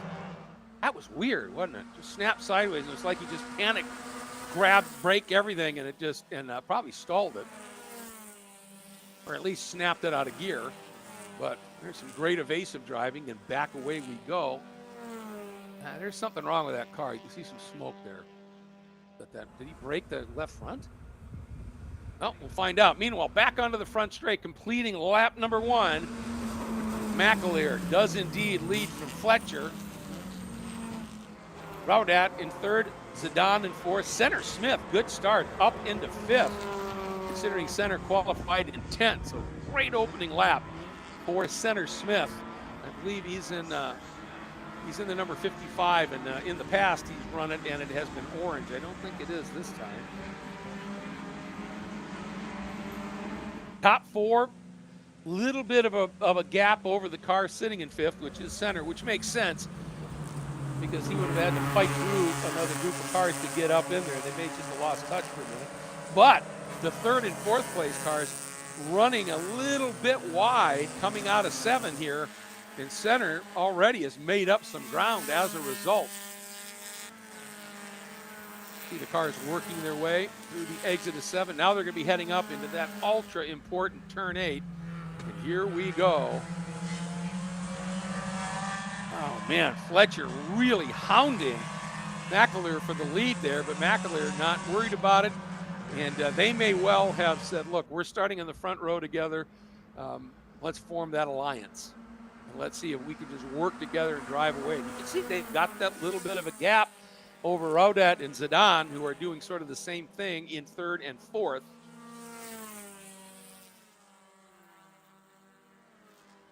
You can see the leaders in the background streaming through 3 and 4. Back onto the front street once again. And we're already 3.5 minutes into this. And those two up front working together, that the game is being played well.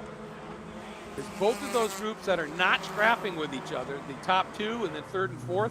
You can see they're starting to gap the rest of the field. Center Smith running alone, struggling to deal with them. The 62 of Antoine Comiot, the 169 of Ehrlich, 69 of Leo, Jonah Cullen. They've been a little bit scrappy. And as a result, when you're running side by side through a corner, you dive to the inside, going into a corner, you get both drivers are then off of the fastest racing line. And you just start to lose time. And if you lose time, you lose distance. And center right now, Center Smith doing a nice job just trying to stay clear of that group behind him. That's Antoine Comiot right there, a beautiful car, the dark blue on the sides and the light blue up on the hood. Center does not want them to join him as they're being racy. And you can see, oh, it's a deep, deep move. Is he going to pull that off? That was Zach Ehrlich, I think. I thought he was going to go for both of those positions and realized at the last moment, there's no way that Leo or that Comiot was going to see me, and he probably was going to turn down into him. So that was a smart adjustment that you have to be willing to make. Now that 3-car group there, in theory, if they play nicely, they have an opportunity to close up on those cars up in front, because 2 cars in this scenario run quicker than 1, 3 cars run a little quicker than 2.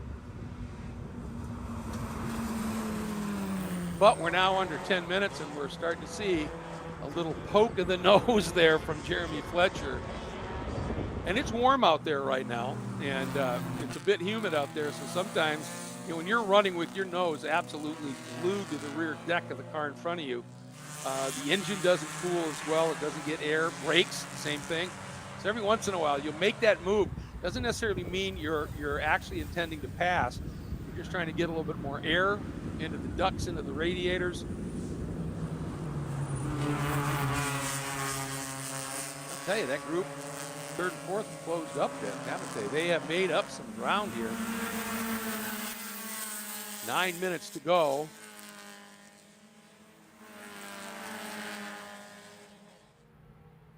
Here we go.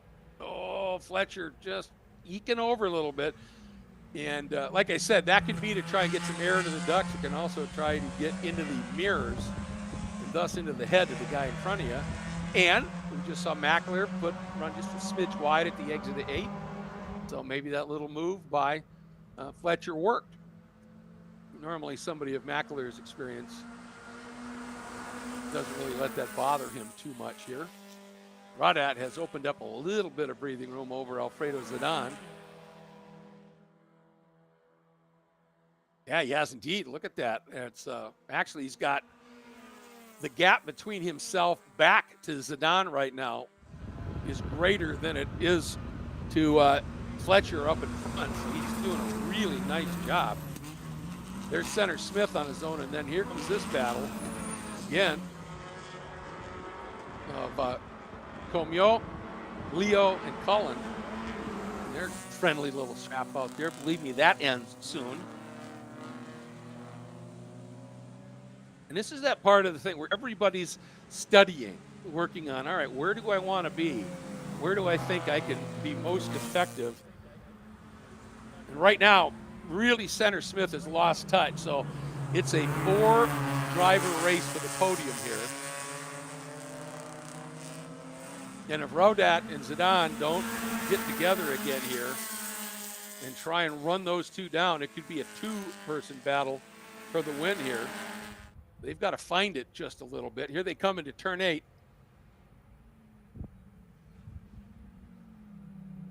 That's the first time I've seen Mackler have about a car length lead over Fletcher going into 8. Rodat in that orange car.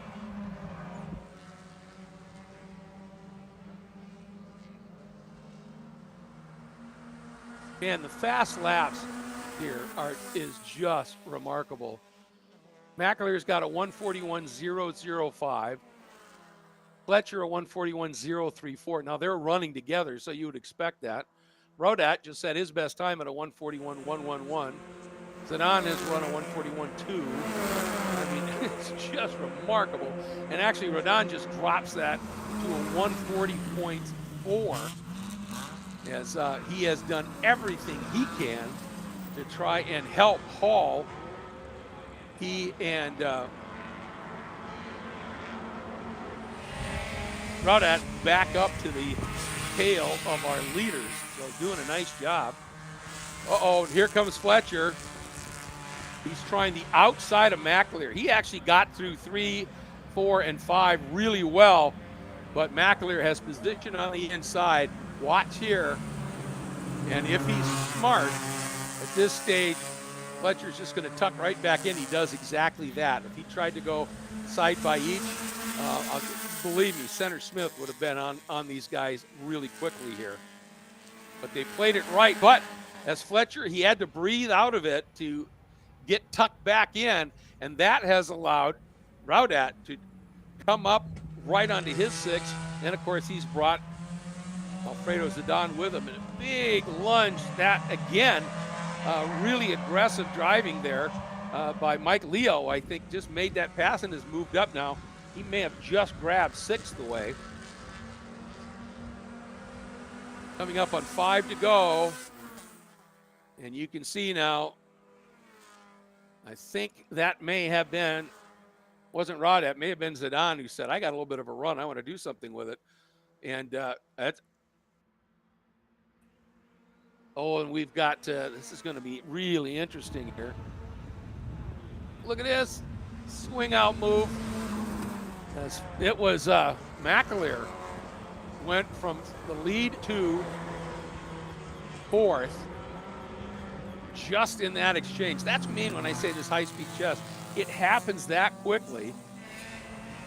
And I think Fletcher, there he is out in front, but McAleer was able to pounce, slide back around on Alfredo Zidane. Indeed, he did, and he's already caught the back of Shootout as they head into turn 6 here. But up front, Fletch has opened up about a 2-car length margin here. We're lapping at 141s. There's 4 to go. So this may be, I think we're going to get 2 laps to go. If the gods are with us, we'll get 2 laps to go because we want to keep this going. And starting to see the telltale signs that the battles are getting more fierce. There's more and more Florida dirt dust being thrown up in the air around the track right now. As these guys all start to push the limit. What a move on the backstretch. That's down to the inside. That is Stuart McAleer. And remember, in a lap and a half, he's gone from the lead to 4th and now back, I think, into the lead. And that may have been absolutely purely a test. Can I make this work? You know, if I'm in this spot, can I make that work for me? And you're always, always, always studying like that. Fletcher now locked into 3rd with Zidane in 4th, but it's McAleer and Shootout now. 1 and 2, the black machine of McAleer, the orange machine of Shootout right there. But Fletcher wanting to pounce. Did he just go around? Did Shootout make a little mistake? He did. And Fletcher just pounced on him. Shot by him. And I'll tell you what, Zidane with that, and that's what I talk about when I talk about a momentum car, folks. Shootout made that little mistake, lost just a smidge of that momentum. And not only did Fletcher get him, but Zidane got him right there. You can see into turn 6. That's what I mean by a momentum car. You can't make a mistake. You've got to just flow speed, and everything you do has got to be spot on. And a big lunge here. Fletcher wants that lead again, and he just got it. And that was aggressive. And you saw the smarts there, I think, of Stuart McAleer, because he didn't fight him, he didn't cover him. He just said, all right, he's going to do this, and I'm just going to tuck back in. And now, as we're coming around, we're going to get the white flag, and you can see McAleer now. The gloves are off. He's trying to figure out, where do I want to be here as we come to this white flag with 1 to go. They are side by side. McAleer's on the outside, Fletcher on the inside. McAleer rolls a little bit more speed, using that higher line around the banking. And look at this big fan out way down to the inside comes Alfredo Zidane. Oh, and a big lockup. He's overcooked it. How did, nope, he goes off. That is going to null that battle. He just got in there way too hot on a bad angle.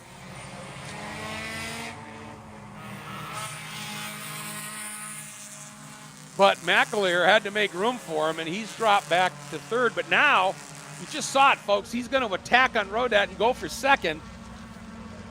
But now McAleer is going to have to drive a massively amazing lap.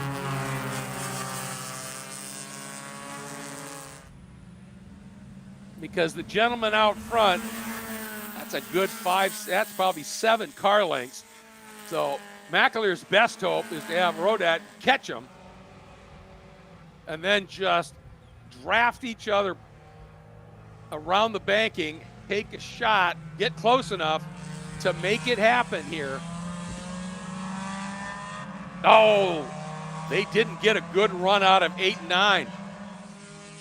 I think that's Zidane up front. And he just he got a great drive out of 8 and 9. And there's no way, I don't think, that McAleer and Rodat can catch him. What a fabulous, that was a decisive lunge.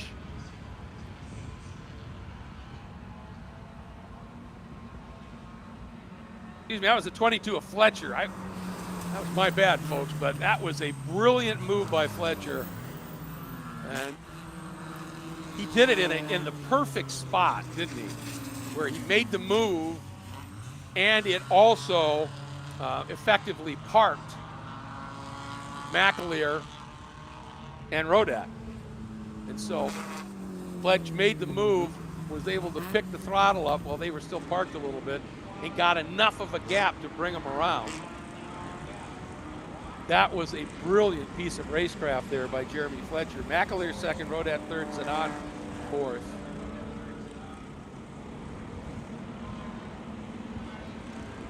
Fifth, Antoine Comiot, who really put in a nice solid drive. Center Smith slipped back into sixth. So right at the end there, Antoine Comiot did a super job of getting around the sort of solitary Center Smith, ran him down, got through. Zach Ehrlich, the 169 in seventh, the 69 of Mike Leo in eighth. Ninth, the 143 of Roger DeTonico. 10th, the 92 of Jonah Cullen. 11th, he's 17. The young lady, Kaylin Kinley, doing a nice job out there. Her dad, the 117 of Mark Kinley. 12th, the 26 of William Slade. 13th, Drew Dandron, and 14th, Brandon Gardner. The 34.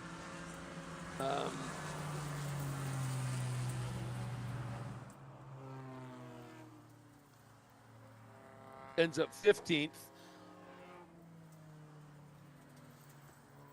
And then Alejandro Gutierrez 16th, and Riley Hagan, unfortunately, had a problem before the start even occurred. Wow, that's what I'm talking about with these Pro Spec Miatas.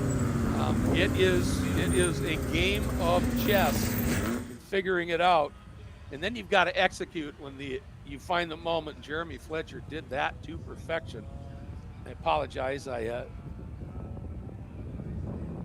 mistakenly said it was Alfredo. My bad, but doesn't take anything away from what Jeremy did there. It was a brilliant move. So that wraps up Pro Spec Miata Shootout. This is the last time we're going to see the Pro Spec Miatas on the day, but fear not, folks. They get 2 races tomorrow. The qualifying race, which will be at 8:35. Really, we get an early start tomorrow morning, and then the big feature money race at 1:40 tomorrow afternoon. Right now, got a little bit of a break. Then our final sessions for the Super Lap Series A and B groups coming out. Then we have an HPDE session, and then our last event of the day, Formula FARA Race 1. And we'll be back with that here on our DriversEye live stream at about 5 o'clock. But in the midst here, there's a couple of podiums. One for the Shootout. We will be showing that to you for sure.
number 22, Jeremy Fletcher.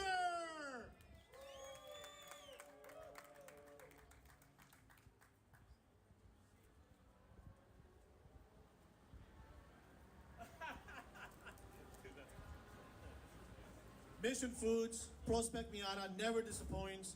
John Raudad back at FARA. Hold on a second. FARA. We say FARA in Connecticut. Thank you. Great. Thanks to Chris and Corey, Ready AMG. I've never driven a VBT before, and still learning the ropes. But nice car. Fun. Those guys are awesome. Good. Absolutely. We love the AAG guys. Stuart McAleer, you won the last race. Pretty much, you heard an announcer tell us you won everything but the kitchen sink. But today you're second. Believe it or not, this race, the last time I actually finished second. And it was one of the kids that I coached that beat me, so to happen twice, I'm okay with that. I don't mind. The points are tomorrow, the money's tomorrow, so we'll see what we can do tomorrow. That's right. Go after the money. But today, the celebration, the spoils, and the bragging rights go to Jeremy Fletcher. Yeah, I mean, me and Dalton Dow showed up here last minute with a new engine, new everything on the car. Couldn't get the thing to run until qualifying. We're doing pretty good this race, and hopefully we can go get the money and take it from my driver coach. There you go. You heard it here. You guys better not miss it. Your Pro Spec Miata Shootout Podium. Yeah!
bouncing off of palm trees and vehicles and the like, as we are getting well into the afternoon here, late afternoon at that, and we are just about ready for our final event of this first of 2 days that are absolutely chock full of amazing racing competition from the fine folks at FARA, the Formula and Automobile Racing Association.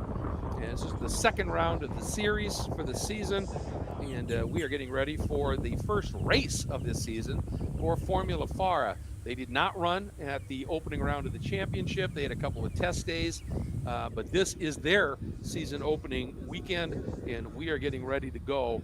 And this one should be really impressive here. With the battle at the front in qualifying was extraordinary. A little bit of a gap from second to third. I'm going to get into that a little bit more here. But I just wanted to let everybody know, if you're joining us for the first time, what Formula FARA is all about. It is a spec series. For starters, all the cars are identical. This year, they moved to an upgraded Ligier chassis. It runs the Halo, or the J-Lo as they like to call it. And they've made some aerodynamic improvements to the cars. But what is special about these machines is that they all run this absolutely identical engine, and they are tweaked and managed by Quicksilver race engines. So they are lightweight, make pretty decent power. They're not big, powerful Formula cars, but they're light. And where they make their speed is in the corners. And on a track like this, even on these short straights, you get a little bit of a draft going. But what this series is all about is providing a space for young drivers coming out of karting in particular that want to make that step into car racing. And it doesn't matter whether it's a sedan, a Formula car, whatever. It's different than racing a go-kart, just period. And if you're really good in karts and you think, I want to make a career out of this and I want to go to IndyCar, or I want to go to prototypes or whatever, not only do you need to learn how to drive a car, but you need to learn the nuance of aerodynamics. And what this series is all about is providing that launch point, that stepping point for a driver to step out of go-karts into a car that's got all the nuance of a car, but also has a little bit of aero to it, to start that learning curve, right? About how to drive aero, how to drive a car, which is different in terms of how you set it up and the like, than is a go-kart.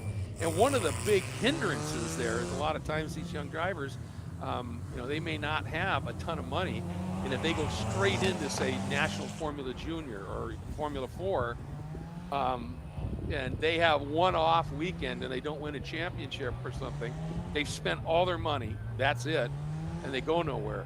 Well, this gives them a place to, one, learn how to run in a race car, and two, to learn racecraft. And that's something that this series does by design with how they structure starting lineups, is you have to learn not just how to lead from the front if you're really fast, but how to work your way through the field. If you're not maybe one of the outright fastest guys yet, there are times you have to learn how to work your way or get to the front, and then you have to learn how to defend and race and do all of that. So there's lots that goes on with this championship, but the biggest thing is, for pennies on the dollar compared to going to some of these other Pro Formula Junior categories right out of karting, for pennies on the dollar, you can spend a year or two here and really learn these cars and racecraft, then step up and have a lot better chance for success. So after qualifying, let's talk about this. Starting in the 10th spot, the 82 is Matty Colleran, running for Ganella Racing, and starting 9th will be the 17 of Antoine Comio, who runs for the Speed Factory. He was out having a really good run in the Pro Spec Miata series, so he's a driver that's just enjoying it. In the 8th spot, Isabella Abreu in the number 111. Now, she's done a lot of driving in Mazdas, but she only her second event in these cars. Starting in the 7th spot, the 28 of Luca Day, running for LC Formula. In the 6th spot, a returning driver who ran a few races last year, the 46 of Max Mokaram, also for LC Formula. 5th spot, the 11, another driver who ran a couple of races last year, Lazzaro Benatti for Benatti Racing. Jack Morhart had a great qualifying run, moving up a fair bit in the number 78 for BRD. 3rd, the 88 of Benito for Ganella. In the front row, Franco Paulini for Scuderia Buell. In the 16, and your pole sitter, the young man, the 77 of Kai Johnson. And we are green. Formula FARA for 2025 is underway. We are racing, folks. Victor Couto in the black machine got a nice launch, but it looks as though Johnson and Paolini were able to defend smartly. But look at this, we're 4 abreast. Big lockup down into turn 2. Looks like everybody made it. Not sure who that was. That completely got locked up there. Somehow everybody survived.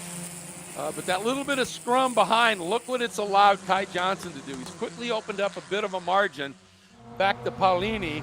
Not so far adrift to Paolini. That was Jack Morehart who got that great start from 4th and moved up into 3rd. He's under big attack though right now for that 3rd spot. Those top 2 have opened up a little bit of a margin. And then we got a 3-car battle for that 3rd spot right now. Heading down into turn 8. Ooh, back in the pack, couple of big lunge moves here. Oh boy, on the inside, does he make that work? Well, the driver on the outside, they both respected each other and gave each other room. You kind of need to do that when you're driving open wheel cars. Did you get those wheels intertwined at speed? And unpleasant things happen, let's just put it that way. So now they dive down through 11 here. Now heading into 12. Ooh, and another big late move. I don't know how that guy didn't get his front wing ripped off the car. That was so close. But here we go, onto the front straight. It is your pole sitter. Kai Johnson over Paolini. Maximo Karam. All right, that was the driver who made that amazing start. And he came from the 6th spot all the way up into 3rd and got through on Jack Morehart. That was impressive stuff. Yeah, Mokaram coming up in that bright sort of day glow yellow car sitting in 3rd. That's Morehart behind him. Morehart had a really nice start, but in that scrum going down into turn 1, Mokaram just made a brilliant move. And now Morehart right now under serious pressure from the 88 of Victor Couto, who had started in the 3rd spot, has faded to 5th. So he's got work to do.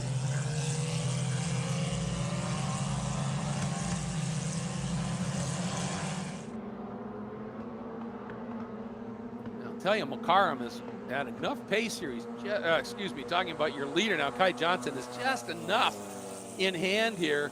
At least early on the going here, Franco Paolini has not been able to really do anything to reel him in a bit. And I'll tell you, Morehart under huge pressure now for Victor Couto and Isabella Abreu. She was not happy in qualifying. When I saw her heading down into the pit lane, I could have sworn I saw her sort of beating on that steering wheel a little bit out of frustration.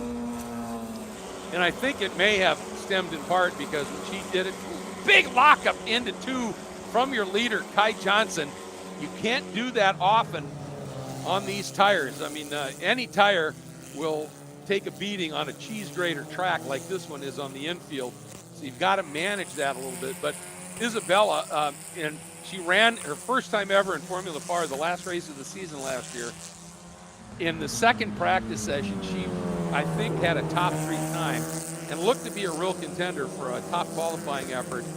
And for the rest of the event, she continued to have some mechanical issues. When I saw her driving down to the pits when she was well down the order and beating on the wheel, I thought, oh no, not again. But wow, what a start she put together here up into that 6th spot. And I'll tell you what, Paolini has found a little speed, closed in just a bit on the back of Kai Johnson. Then a big gap back to Max Mokaram in 3rd. And then Morehart with Couto.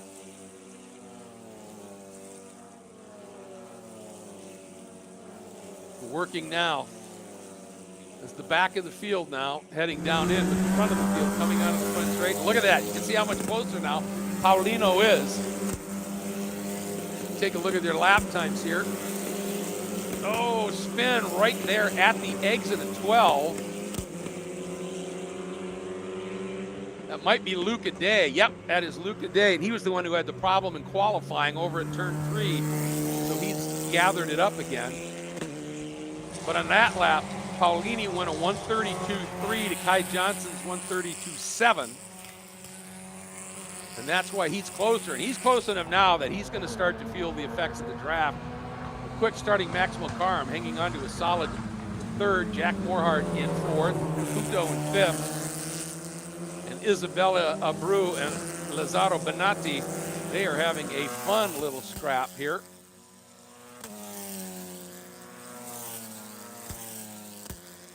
Benatti really, really close to Abreu as they head down. Oh, and look at this. That, I think, I can't tell. I think maybe that was Kai Johnson defending. They're both red cars. And I think Kai may have defended thinking that Paulino had a run. Could be wrong. I could be wrong on that. There is Mulcairn. Easy to spot that car, that Dayglow yellow entry up in third. There is Morhart. There's Couto. And then here comes that battle of Abreu and Benatti up onto the front straight. Let's see who crosses the line first. It was Kai, so he was definitely defending. Then Mulcairn. Then Morhart with Couto. You could barely see Couto behind him. Then here comes Abreu with Benatti. That close. Concert as well. Oh, and another.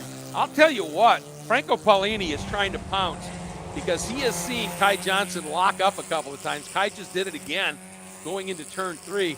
And if you were with us earlier and I was talking about what happens when you get a flat spot on a tire, and it literally, oh, watch this, and there's that big lap again, and this time Franco Paolini just dove to the inside.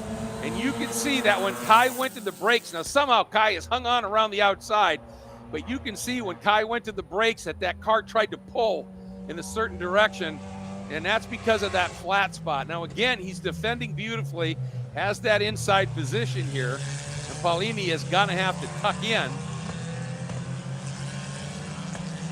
But Kai has obviously clearly flat spotted that tire. What happens when you go to the brakes as the tire rotates, it finds that flat spot and this stops because it wants to start to lock up and slide again. And when it gets really bad, one, you get a big vibration, but you can see that when Kai went to the brakes and that car pulled, it was because one side of the car, the braking was more efficient and effective than the other side, and that's probably because he found that flat spot again because it locked up a little bit. So Kai now in tech mode. And Paulino, I'm sure, is just going to keep pounding here. Yeah, Kai has got a real problem with that tire locking up. There goes Mulcairn. See him. And he's watching and seeing that, and he's going, oh, if Kai keeps defending like he is, Max can show some real speed, which he has. That last lap, Kai Johnson won a 33.6, Paolini a 33.7, Mulcairn a 33.1. And again, so close. And again, Kai just does enough to defend, but every time they go through turn 7 like that, 6 and 7 side by side, and this bit of jousting up front right now, and you can see trying to go around the outside, couldn't get it done. A great attempt by Paolini. But every time those two drivers in front of him are side by side, they are actually running slow because neither is running the fastest line through the turn. And that is magic for Max Mulcairn here. Oh, side by side, a late lunge again by Paolino. Oh, when he's trying to set trying to set Johnson up. And Johnson, having none of it, moves way to the inside and defends. Now watch at the last. There he goes. Paolino is going to pop to the outside so he can try and carry more speed. And look at that. That was a brilliant piece of defense by Kai Johnson. But now he runs wide, and underneath goes Paolino into 3. Does Paolino get it done? There goes Kai ramping the outside. They'll have position here in 4, and Paolino cannot stay there. And again, Kai Johnson is able to hang on. But look how close Mulcairn is now. He just ran his best lap of the race in that margin at the line. was 1.4 seconds. I think it's about a half a second right now. It's that close. Here we go. Look at this duel. Oh, and another great run by Paulino. He gets out of that turn quicker, but Johnson has position, and he's going to have that inside, and it's really difficult to ramp the outside here. Now he's going to try and do the cut down and under, but now the problem's double for Paulino, because now he's looking at that red machine in front, but he looks in his mirrors, and they're filled with day glow yellow. Look at this. You can see the defense again from Kai Johnson, just shallowing up his runs, making sure there's no room for Paulino to try and dive underneath. And every time he does that into a corner that requires braking, he's got to brake a little sooner, because he can't go in as deep from an inside line as you can from the outside race line. But he's got to brake a little sooner even and be a little softer on the brakes to not get that lockup. And right now, his best friend is Max McCarron, because you can see Franco Paolini dropping back a little bit from Kai, and Max is all over him at this point. So Paolini right now might be needing to go into a defense mode. Oh, look at that run out of 4 and 5. Max McCarron got a great run. He got by him. Look at that. He's already cleared him, and they're not even into turn number 6.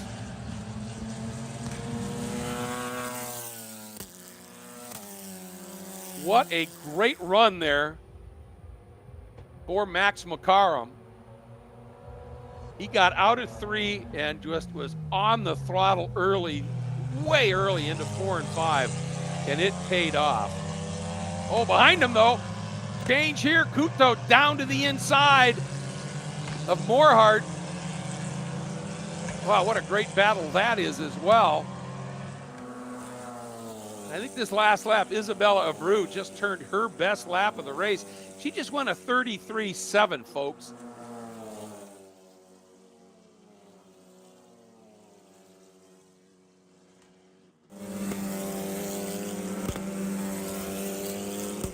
That was 1.7 seconds quicker than Morehart and Couto went on that lap. Now, yes, they were battling for sure, but still. Boy, and Franco Paolini is after, I don't know whether he had something happen maybe in between in turn 4 or 5, but he's just dropping. He just turned a 36.1. And I saw Victor Couto complete that pass on Morehart and see if he's now going to be able to do something. But what happened to Paolino?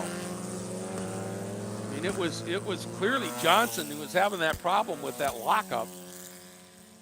And Paolino looked to have his measure and was just trying to pressure him. So I've got to believe something happened for Paolino.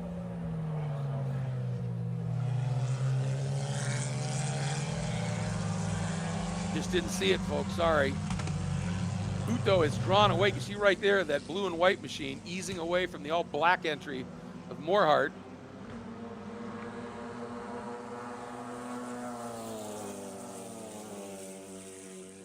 Now let's see what kind of pace McCarron is running now that Paolino is fading.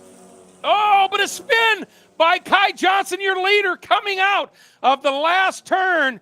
He quickly gets out of the way, but Max McCarron into the lead. Here comes Paolino. Now Kai Johnson regathering the racetrack, but he doesn't have momentum. And here comes Couto. Is he going to get through? Big defense by Kai. Couto cannot make that pass, and that now has allowed Isabella Abreu to close right up on the back of Jack Morehart. So back in the pack. These things, this is getting curiouser and curiouser. I love this.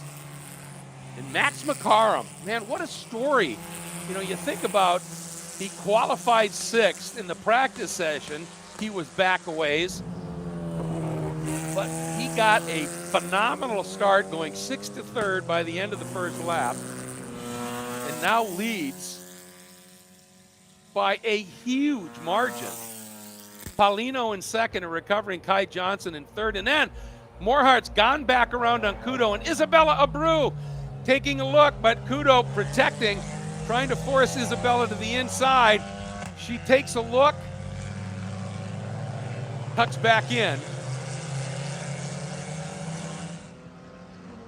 But that is, look at this lead by Mokaram. He's gone. He is absolutely gone. His lead right now, 3.4 seconds. Look at this mess. Heading down into turn 10 and 11.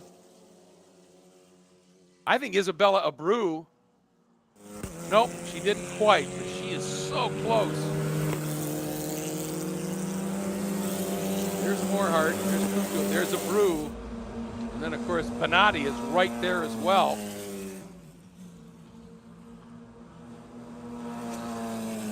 Let's see, the margin now, 5 seconds. Oh, and there goes Isabella. Great move, down to the inside. Can she make it stick? No. She has to just hold the brake a little bit longer because she could just, sometimes you sense that the guy you're trying to pass, he doesn't care if you're there or not. He will turn in, and if it takes you both out, he's okay with that. And she read that beautifully. And I don't know, what is it? What's the not feng shui, but that battle thing of live to fight another day? Because I know feng shui is how you arrange furniture. So it's not remotely close. Yes, Sun Tzu, thank you so much. You'll hear from the guy that I'm asking for advice on during the Enduro tomorrow.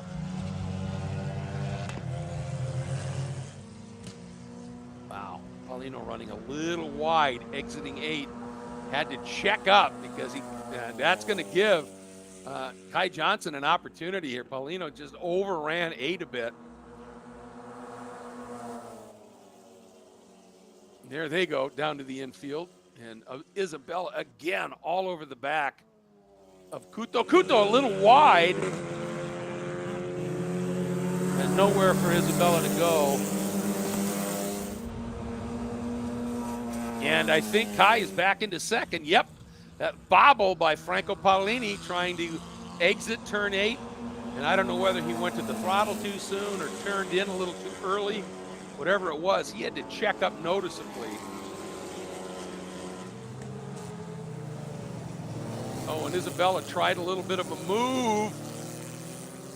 She tried a little bit of a move, and it didn't work, and Bonatti almost snuck through. And that dropped them a bit off of Kudo. Now, this is a big opportunity here for Kudo. Moorhart protecting mightily on the inside into 6. Coming out of 7, Kudo might be, he can get a little overlap. Doesn't look like he did. And what I mean with overlap is where the front nose of his car gets up alongside another car. That's overlap. Wow, and you can see Paulino now. Oh, and Paulino runs Moorhart wide right off of the outside edge of the track in 8 and 9. And that means, I think, Victor Kudo, maybe even Isabella Abreu has come through in that bit of a melee.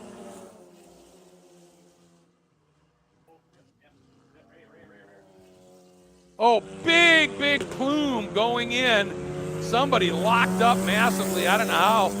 There wasn't contact there. Is that Moorhart? Oh! And that's Isabella Abreu, I think. They have both pulled off the track. Oh my goodness, what happened there? Somebody dead stick up, yeah, the outside here in NASCAR or Speedway 4, just parked up there. Well, this has gone upside down, hasn't it? And I fear that is indeed Isabella. Moorhart limps into the pits. So it's Victor Kudo now up into 3rd, Paolini 4th, Bonatti. What a drive he's put in here, up into 5th with 2 laps to go.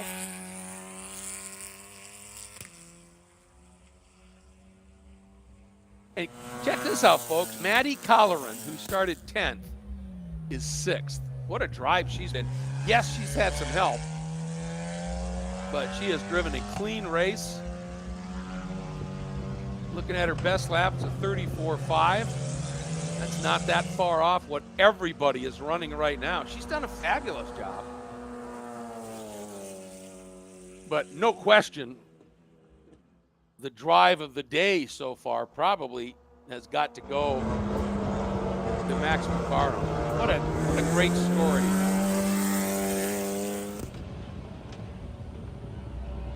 Huh. I thought that was going to be, nope, I guess it's 2 laps to go now. Here comes Kai Johnson in second with Victor Kudo quite close. Then a fading Franco Paolini. And then Lazzaro Bonatti right there. And Maddie Collier.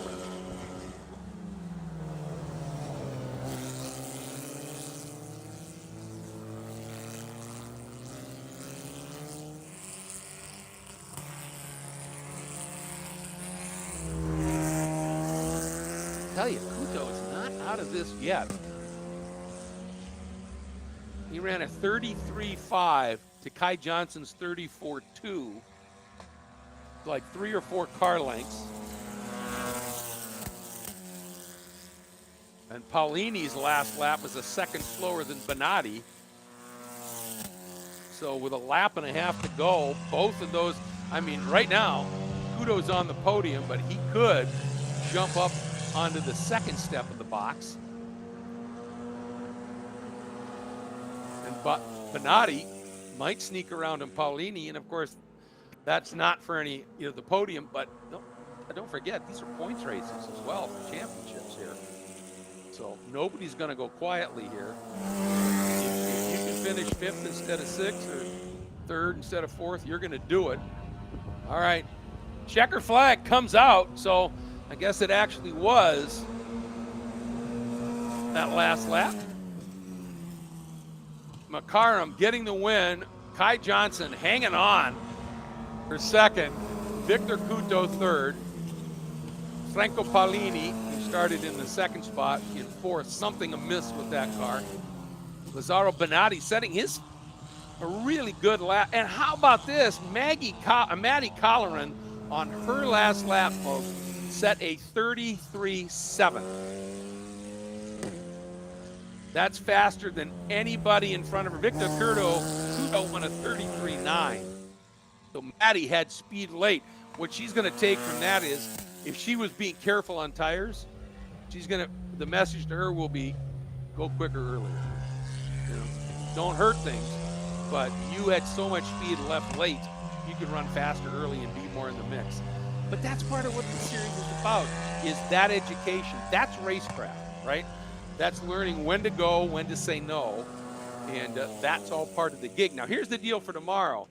The starting grid that I read to you before this race, I'm not sure because of it's a percentage of the 10 entries, I think, but they will invert somewhere between the top 6 and top 8 in terms of the grid. And the whole mission there is, once again, okay, you're fast, you qualified up front, you ran at the front most of the race. That's great, but believe me, there are going to come days in your career where you're not going to qualify up near the front, whether it's the car's just not quite right, you're having an off day, it happens. Somebody who's just a bit better than you does you, and you finally, you find yourself starting back in that 4th or 5th row, and you need to learn, all right, I know I'm faster, how do I work my way through traffic with, when do I take a risk and what level of risk do I take? How do I make that move? Setting up, working all of that. And for the drivers that maybe aren't as quick, that don't qualify up front, it's an opportunity for them to start up front and learn maybe how to defend that position. And if they're really wise, they'll start to understand sometimes the best defense is a good offense. How do you keep the guy behind you? Well, don't block, don't defend, go faster. And sometimes you need to learn that lesson, and you do when somebody's hounding you like that. So that's what Formula FARA is all about. Unfortunately, as I said, we get to see another of their races. That'll be at about 9 o'clock tomorrow morning. But that wraps things up for us here on day 1 of 2 for the FARA Championship Series and all of their classes. In their second round, save Formula FARA, this was their first round for that. We will be back bright and early tomorrow morning, not 8 a.m. We have the second of 4 sprint races for the GT and prototypes, followed by the second race for Pro Spec Miata, the qualifying race for the feature race, which will be later in the day, and then Formula FARA. I mean, we get all that done before 10 o'clock. We have 3 races that are going to be coming at you. So make sure you tune in early, 8 o'clock tomorrow morning for day 2 of FARA, here at Homestead-Miami Speedway. It has been a treat. Thank you so much all for tuning in. And before I say a final farewell, I would like to say a big thank you to all of the partners that are part of this championship. You just can't do it without them, and we appreciate it. Mission Foods, Fixie Wheels, Garage Living, Alvarez, Feltman, De Silva, and Costa, Hankook Tires, the official tire of the championships, Rue Helmets, the Race Tailors, Stack Auto Lifts, Carrizosa Motorsports, Garage ID, and Full Send Sims. With that, I send you off. Do a good evening, whatever you do. Have a lot of fun, but do it safely. We want you all tuning back in again or coming here to the track tomorrow for day 2 of FARA at Homestead.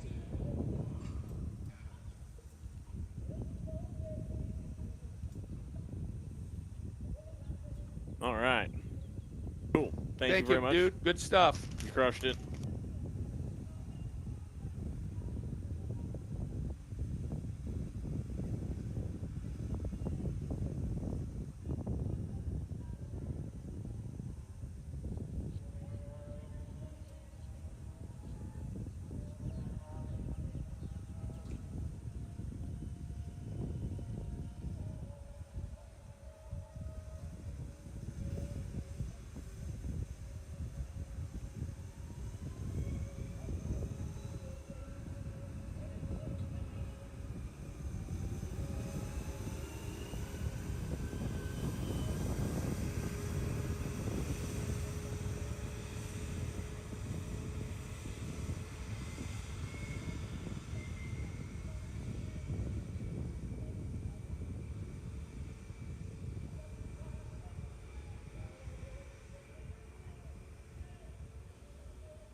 pasó, Kate? Aquí perdiendo dinero con los negocios que hago con Yacamán. ¿Por qué? Porque estos locos rompieron el carro y Yacamán hizo el negocio para prestarle uno de los carros, así que no hago dinero. Después me consiguió un cliente, pero no hago dinero tampoco. Última hora. Está pagando la inscripción y la gasolina. Si choca el carro, me lo paga. Ah, bueno. Pero no se puede poner a pelear uno con Yacamán porque después... Y ella le estaba yendo bien. ¿Tuve trompo o no?